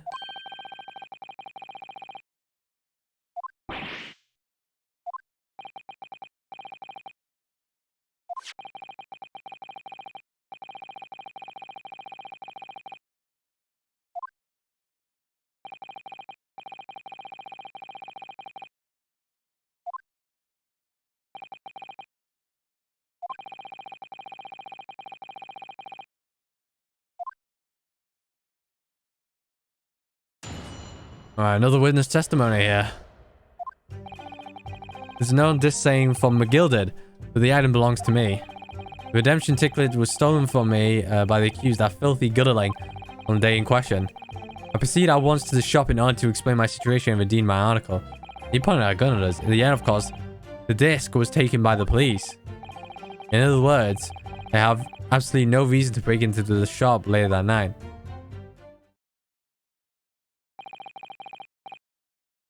Huh, that's a good question. The Gildy, you say, the famous London philanthropist? Philanthropist?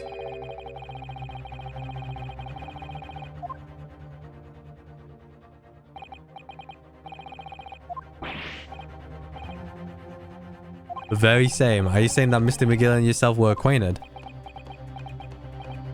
Yes, that's correct.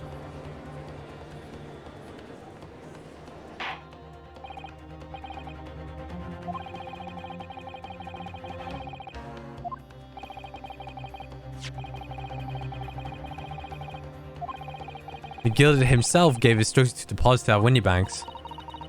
It's funny that Mr. Graydon here is claiming the disc belongs to him then, isn't it? In all likelihood, he's lying. So he appeared that afternoon at Windybank in order to get his hands on McGilded's disc for some reason. Alright, from the top, I guess.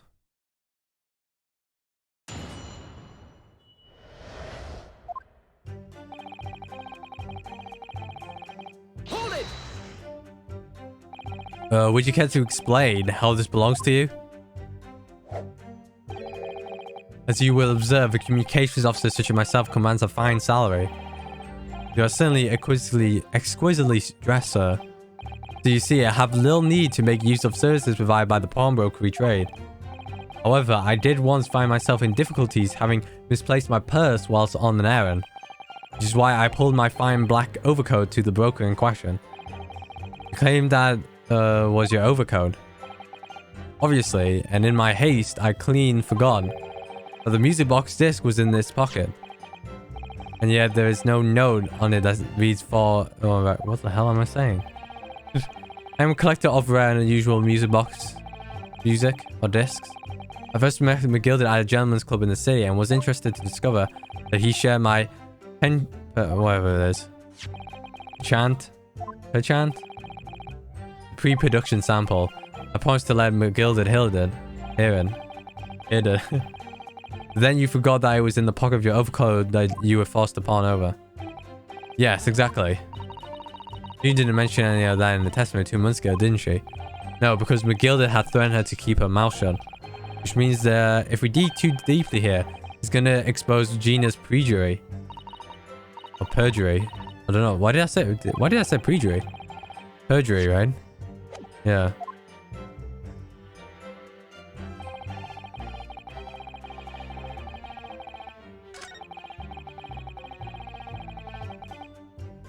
Hold it!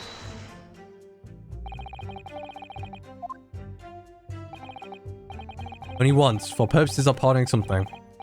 Like many, I enjoy browsing in such establishments. So you noticed that the pickpocket had taken the ticket and chased after her, is that correct? Yeah, that's correct. I didn't notice that first, of course. This is the out of a purse.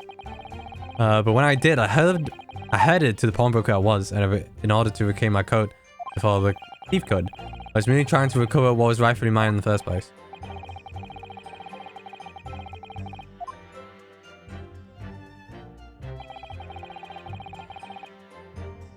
Hold it! Yes, it was taken by Inspector Gregson here, wasn't it? That's right. This was the very man. Finally, the police are collecting anything that has any connection to Mr. McGillard. Excuse me. Alright, what's happening here?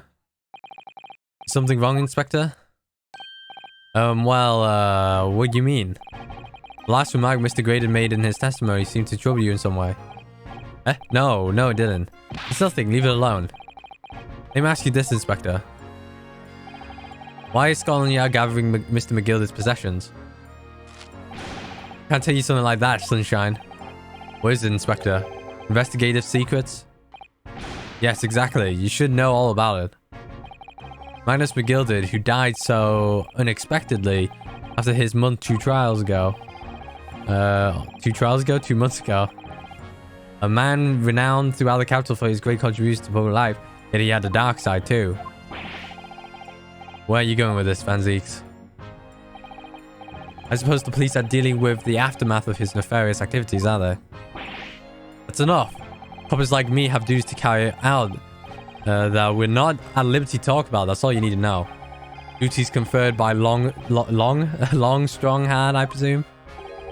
Lord Chief Justice appears to have great faith in you, Inspector.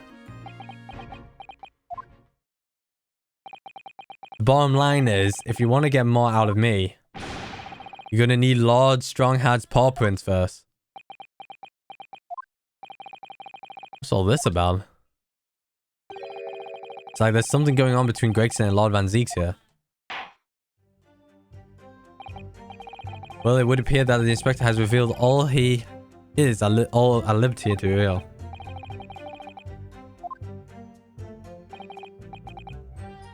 Alright, the final one, I guess, here. In other words, I have absolutely no reason to break into the shop. Perhaps you've seen something of value among the forfeited items. No, not all. Oh.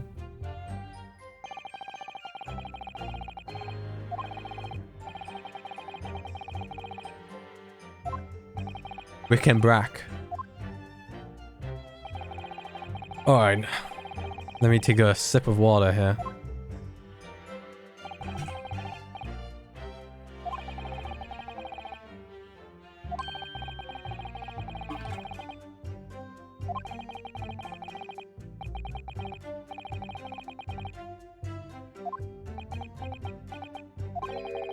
So there was nothing of Mr. McGilded's left in the shop that night. Nothing this man might have been after. I wonder if that's really true. Oh, the small box. Let him have it. I'm dying to see that. Yeah. Sorry, but I got it. Yeah, the small box. Alright. Alright, I got this. I got this. Do engineer forces to take a redemption ticket? Witness is lying. There's pearly whites. No, he's got something else. A small box.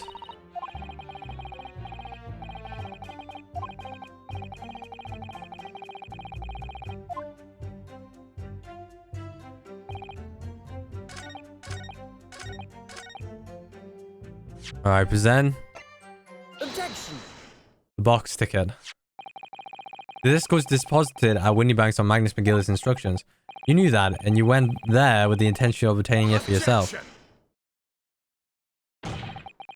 Conjecture again. In any case, the disc was taken into custody by the police that afternoon.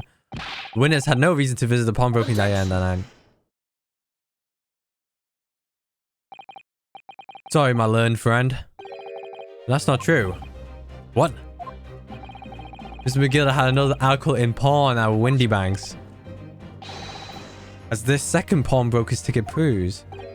Ah. There were two articles belonging to Mr. McGilded in Windy Bank's pawnbrokery. Alright, the Sulkin brothers, yeah. Huh. This is the second ticket, is it? What had the man deposited? The article description reads one small box. Rather vague description, it seems to me. Are you suggesting that I broke into the pawnbroker with these clowns in order to steal some trinket box? I believe there are adequate grounds to suspect that you did. It's absurd. Why on earth would I do such a thing? Once the alcohol has been forfeited, I could simply walk into the shop and purchase it. There would be absolutely no need for me to resort to theft. That's a good point. No, that's items upon items, right? So that means for some reason, this Graydon fellow needed a small box that very night, doesn't it?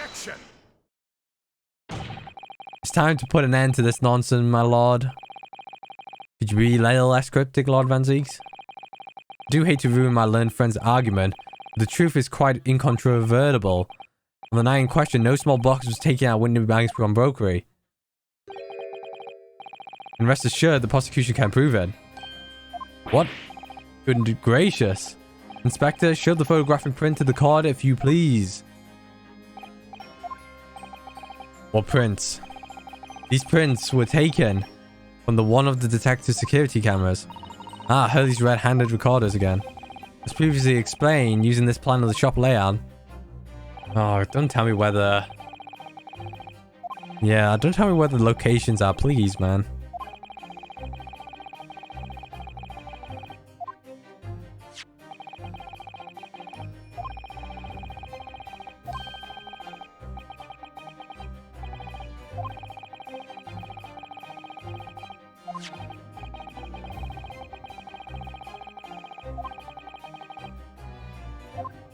(11 p.m. Whoa, 11 p.m. Victim had a very full shop, it would appear. I'm assuming it's that one that's standing out. And then we have another print. This one's taking 2 hours after the incident. You know what that means?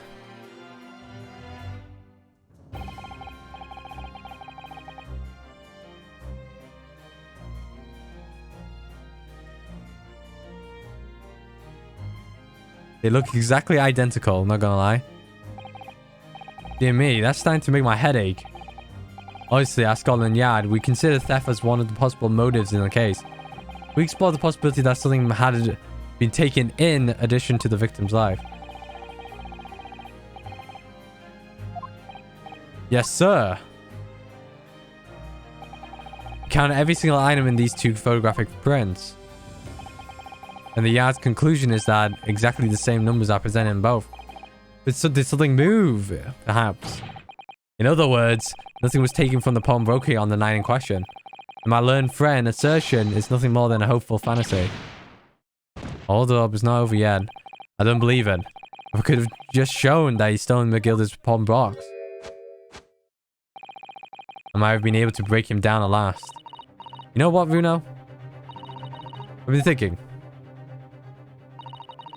I wonder if these two photographs really are exactly the same. Well, yeah, time to check, right? So, counsel, in the light of the evidence you put forward by the prosecution, what is your position? It seems, in fact, on the night in question, nothing was stolen from the victim's establishment. Do you accept the prosecution's assertion?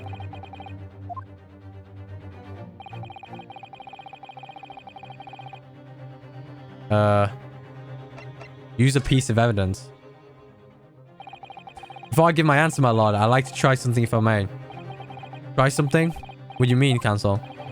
I'll need to use a certain piece of evidence from the court record to identify the discrepancy. I'm not entirely sure I follow. Which piece of evidence do you tend to use? The stereoscope. Take that! I like to use this device, my lord. View the two prints stereoscopically. Oh, yes, you've caught the bug at last. You can't resist, can you? You've got the cross-eyed compulsion. Go number 3. What a surprise. Come on, Bruno. Let's put the pictures in place and see what this wonderful correction shows. I assume that the... Alright, let's see what we got. Oh! On the bottom right. I wasn't sure at first, but there's a clear discrepancy between these two prints. What? You must identify the location in question. Thank God they show it like this. Take that! Granted, those two prints are almost identical. However, there is one minor discrepancy between them. It got moved one. Oh yeah, it got moved a bit.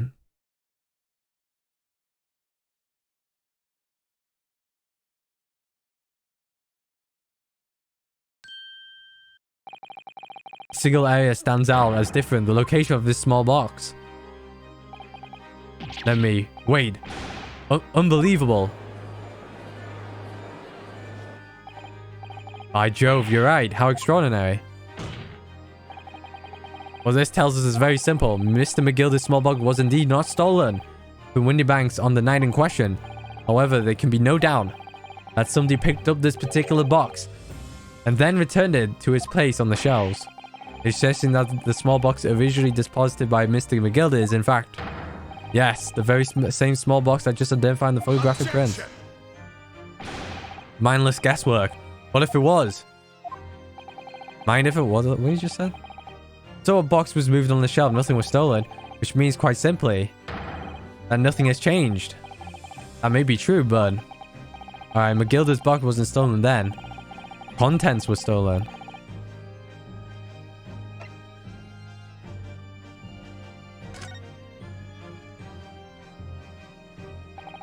I believe this changes everything about the case. How can you possibly be? The crucial point is the fact that what was moved was the small box. In other words, we have to consider what might have been inside that box. What are you suggesting? I'm suggesting that we need to examine that box as soon as possible. A vital piece of evidence is sitting on the shelves at Windybanks as we speak. It won't be necessary. Some little box belonging to a man who died 2 months ago can't possibly be relevant to this trial. The court does not uphold your objection, Lord Van Zieks. Bailiff arranged for an officer to go to Baker Street at once. Obtain the small box in question and bring here for further examination. This might be the next to be continued. And then we could save it, right?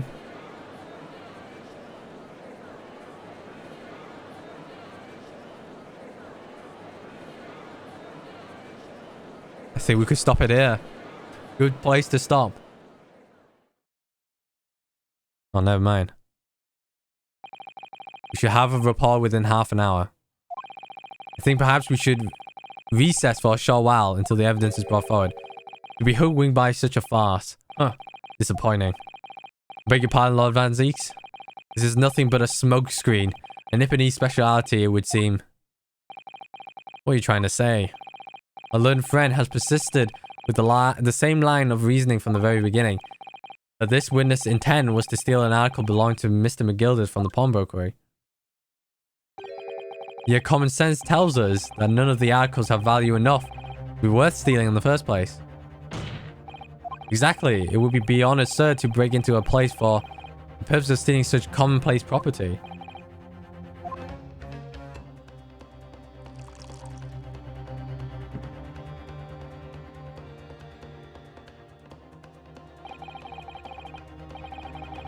Mr. McGilded perished 2 months ago, immediately after the conclusion of his trial. The trial in which he was found not guilty. The trial in which it was established he was the upstanding member of society. His reputation implied, in fact. So I propose a toast to my learned friend and his most insightful defense. The articles this upstanding member of society pawned were entirely ordinary. A black overcoat that just happened to have a music box, disc, and a small box. I assure you, I wouldn't accept even if the man tried to make a gift. Wait, do we have the blood-soaked? Oh no, we don't. Uh-oh. The overcoat. You know, that does make a rather lot of sense.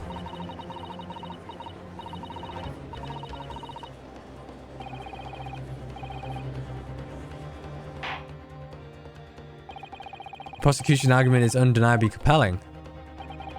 It is incumbent on the defense now to bolster his argument. To explain what possible significance these commonplace articles pawned by this fine citizen could have. Well, counsel, is your argument in fact demonstrable? Show proof that the disc or the box are intangible weights related to the case. I don't even know. What's the matter, Bruno? We know that they're related, don't we? The vital piece, yes, of course. You and I both know that. We know McGilded's true character, and we know the disc is significant, even if we don't know why. If we explain all that to the court at this point, we'll have to acknowledge that McGilded's acquittal 2 months ago was a mistake, that the defense argument was flawed, based on false information. And that would mean admitting that Gina committed perjury. Oh, Ginny. Could it be that Van Zeeks know? That's why he's doing this now, because he anticipated everything. Maybe this could be a great opportunity for us. Sorry? What do you mean, Naris? What it is what they say. Sooner or later, the truth comes out every time. Alright. The exact significance of the things that McGilded deposited with Mr. Moneybanks is something that only Gina can explain to the court. If I put her on the stand to testify about that, it could critically damage our chances of winning this case. Well, it's time to do it, right? What's the right thing to do here?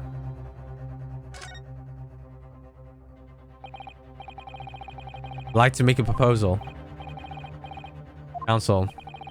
While the court awaits the arrival of McGilded's small box, I would like to call the defendant, Miss Gina Lestrade, to be the witness on the stand. The defendant. To what end? It's to do with the various articles deposited at Winniebanks by McGilded, my lord. Miss Lestrade has information relating to him. I believe it would be beneficial for the court to hear what she has to say. It will prove the significance of the articles in question once and for all. Well, well, things are becoming interesting. I presume you consider the implications of the testimony you're proposing. In particular, the impact it will have on the accused standing and indeed your own. I have.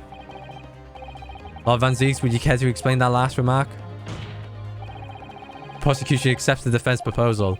I move to interrupt the cross-examination of the current witness and hear from the accused herself. Very well, if you have no objections. So, the court will now hear the testimony of the defendant, Miss Gina Lestrade.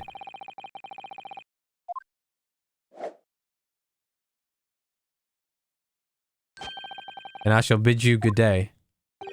Wait. You, sir, shall remain in the stand while Mr. Strayed testifies. As you wish. Alright then, Gina. It's time. I know this will be hard, but please, put your faith in me here. Good luck, Bruno. Is it to be continue? Oh boy. Alright, the articles that McGilded had deposited in Winniebank's pawnbrokery. I intimately related with the omnibus case, the trial of which was heard in this court 2 months ago. Yes, I remember this young lady being brought before me in the trial as well. That's right, my lord. Her testimony helped to establish the innocence of the defendant, Mr. McGilded. The omnibus case was intriguing, to say the least. And now here we all are again. The same players in the trial facing each other once more. Twist of fate, perhaps, my Nipponese friend.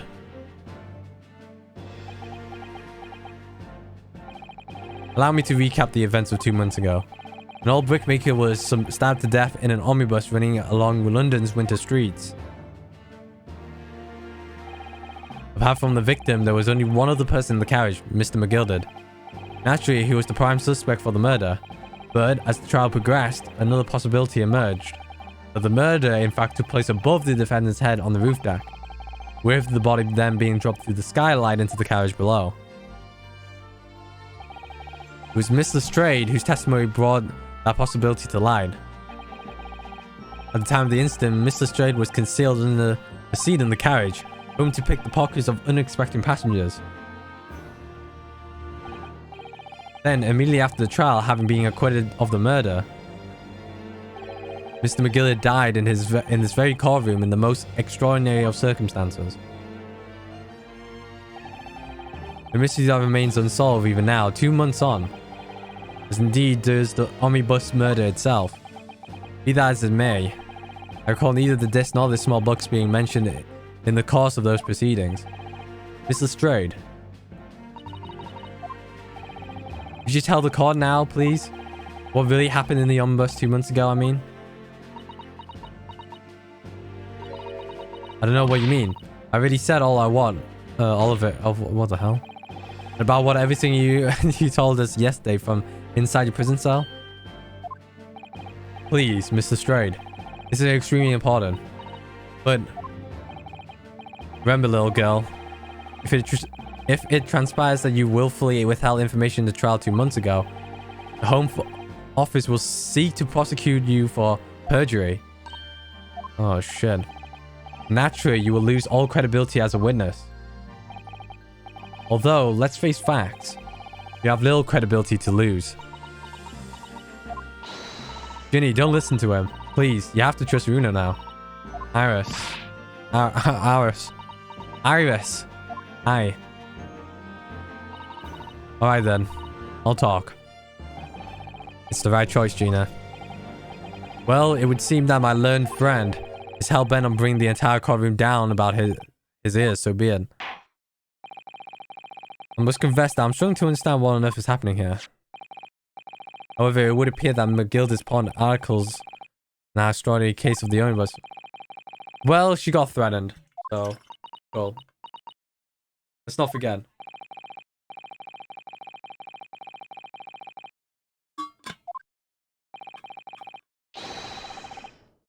She didn't do perjury, all willy-nilly like. This could bring the whole courtroom down about my ears. As a lawyer, I'm prepared to take the risk. Weird croak noise. Alright, I'll do this last one. Truth is, the brickmaker Cove was in the cabin of the omnibus the whole time. When the Irish dragged me under the seat, I saw the disc on the floor. All of a sudden, I heard a scream from over my head, and the pair on the roof deck went off to call the slops. That's when McGilda slipped the driver some thing to do a run to the pawn shop roundabout. He threatened me not to snitch, not to say nothing to no one about what I've seen or heard. Good grief. It's outrageous. What you've told the court bears almost no resemblance to your testimony 2 months ago. As you say, my lord, then there's every chance I may have adjudicated an error in Mr. McGill's trial. It sounds very much to me as if the man deliberately deceived his card in an effort to cover up the most wicked of schemes. Without doubt, your lordship is correct. A great injustice was done in this courtroom 2 months ago. The actions of the accused in the trial of this witness and of my learned friend are entirely inexcusable.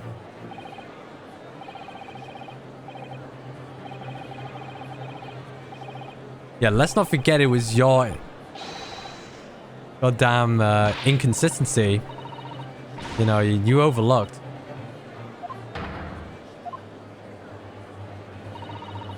I don't think so. I really expected to believe that. You really stitched everyone up, didn't they? One operation to get the man off scot-free. Unforgivable, stop. The lies have to stop. Stop. Yes, the defense made a terrible error of judgment. I intend to take full responsibility and suffer what consequences I deem appropriate. However, it's imperative that the court allows the witness to elaborate on her testimony, because the true significance of McGilda's porn articles must be brought to light. Very well, my learned student friend. Learned student friend. Given the depth of calamity you have just plunged yourself to, this may well be worth hearing. Words fail me. The situation is utterly deplorable. Mr. Naruhodo. Yes, my lord. I will decide upon your fate following the conclusion of this trial. Of course, my lord. By me, Mr. Naruhodo. Now, counsel, proceed with the court examination. Oh, shoot. Alright, we'll do this last one, I guess. Alright, truth is that Brickmaker Cove was in the cabin, yeah. I think it's gonna be these stuff. Was the disc you saw this disc? Yep, I reckon it probably was. It was right next to the cove lying on the floor. This disc belonged to the victim, perhaps? I don't know, but McGilda picked it up pretty smartish.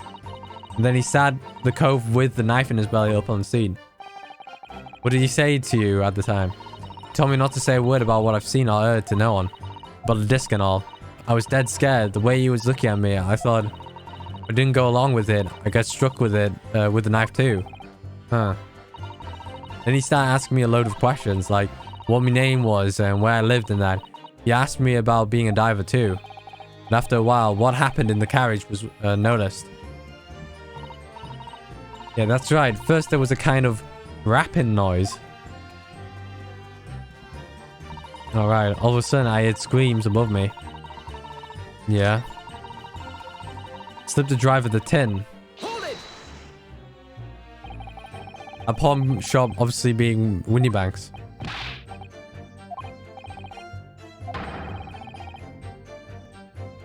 Yeah, he did. Perhaps the excursion to the pawnbroker slipped his mind when he was in the stand. Indeed, Lord Van Zeeks. Gillett took off his coat and gave it to the driver. Folded it up and all carefully like before handing it over. When I saw him do that, I remember thinking, that coat and what's in it has got to be worth a few bob.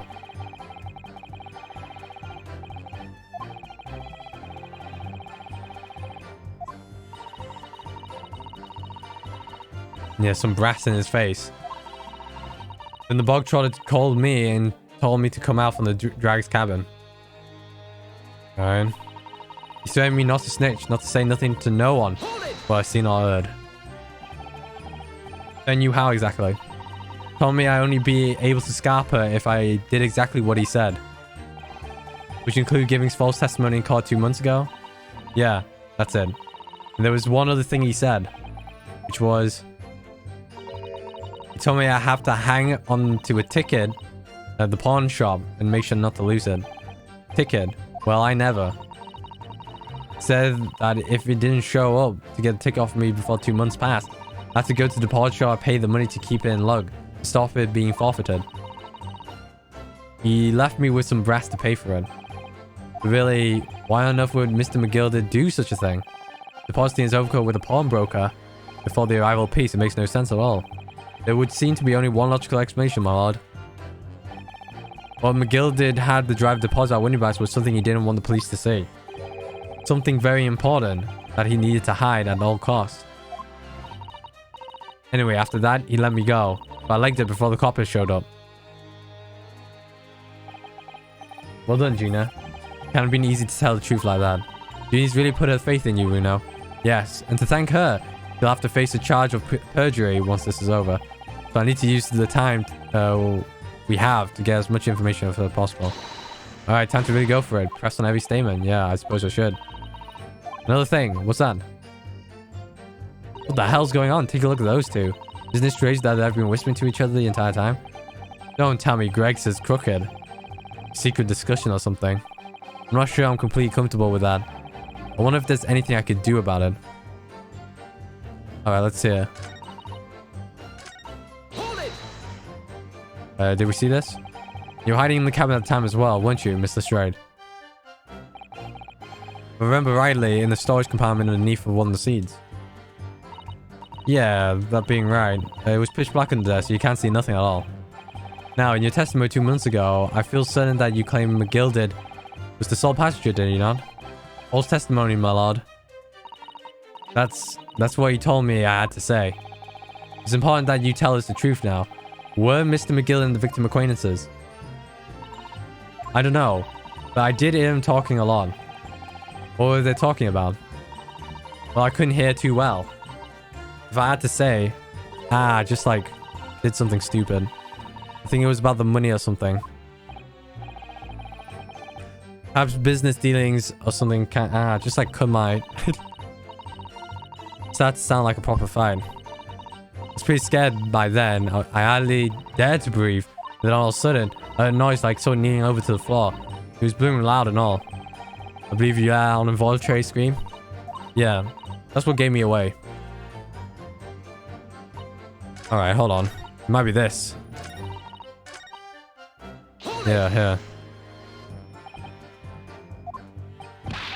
Oh wait, maybe that's not it.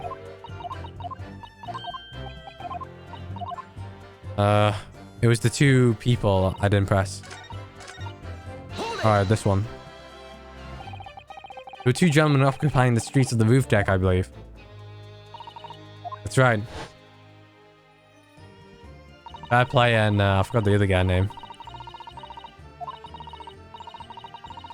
Driver pulled up the horses and McGilda got me out of sight.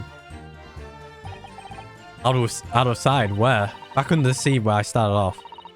Once the carriage came to an halt, the two cows from the roof ran off to fetch the stops. If they immediately left to fetch the police, it would appear they were entirely unrelated to the incident. So that left Mr. McGill, the driver, and you still at the scene. Yeah, only the driver didn't know I was there because I was under the seat. I heard the cabin door open and a voice from outside. The driver, yes. He also testified in trial, I believe. By the name of Beppo, if memory serves. What did McGill and the driver say to each other? I don't know what happened and stuff like that mainly.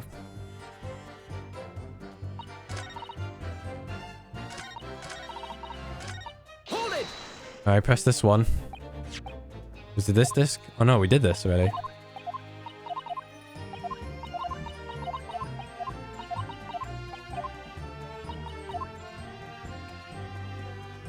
We did this, we did that.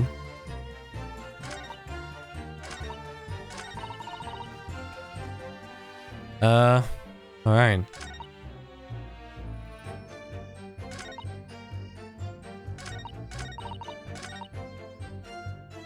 Which statement that I didn't do? Yeah, we done that. Hold it! Excuse me.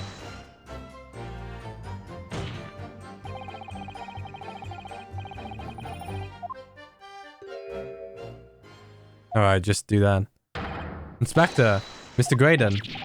Wow. Blimey, you're trying to give me a heart attack? You have been whispering to each other for quite some time now. Tell us, what is the discussion about? Discussion? With this fella? Pull the other one, sunshine? You think I got anything to talk about with a shady gent like this? I have nothing to say to this uncouth detective after he deprived me of the disc. Alright.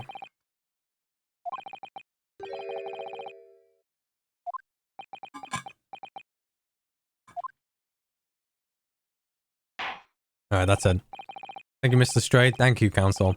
I've heard enough. I believe we now have a reasonable understanding of what actually transpired on the omnibus. Alright, it would appear that on the night 2 months ago, negotiations were taking place on the omnibus. However, matters did not run smoothly.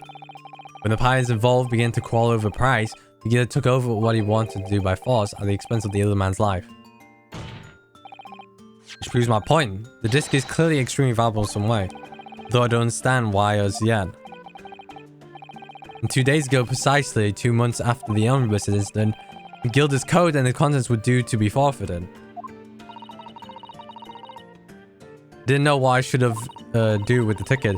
I mean, the cove died right after this trial. I knew that. So you decided you would try to claim the articles as your own. Well, why not, eh? They were only going to be forfeited. Why shouldn't I have got them? Anyway, you can't blame me for thinking about it.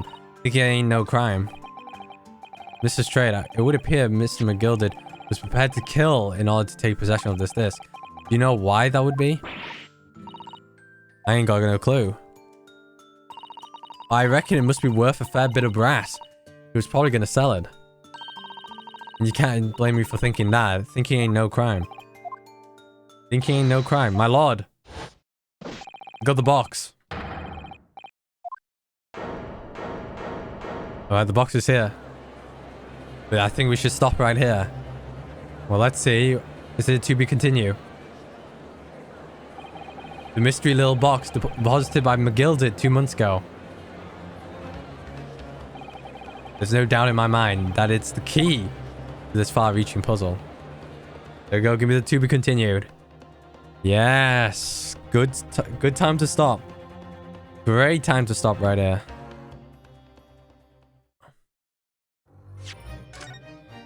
Alright. Alright, we're stopping right here. Number 12. Let's not forget. Part 4 of the trial. And exit out. After this, there's the box right there. We'll be seeing that tomorrow. Or when I record again. I'll save it here, actually. Well, it'll tell me to save when I... back to the tile, right?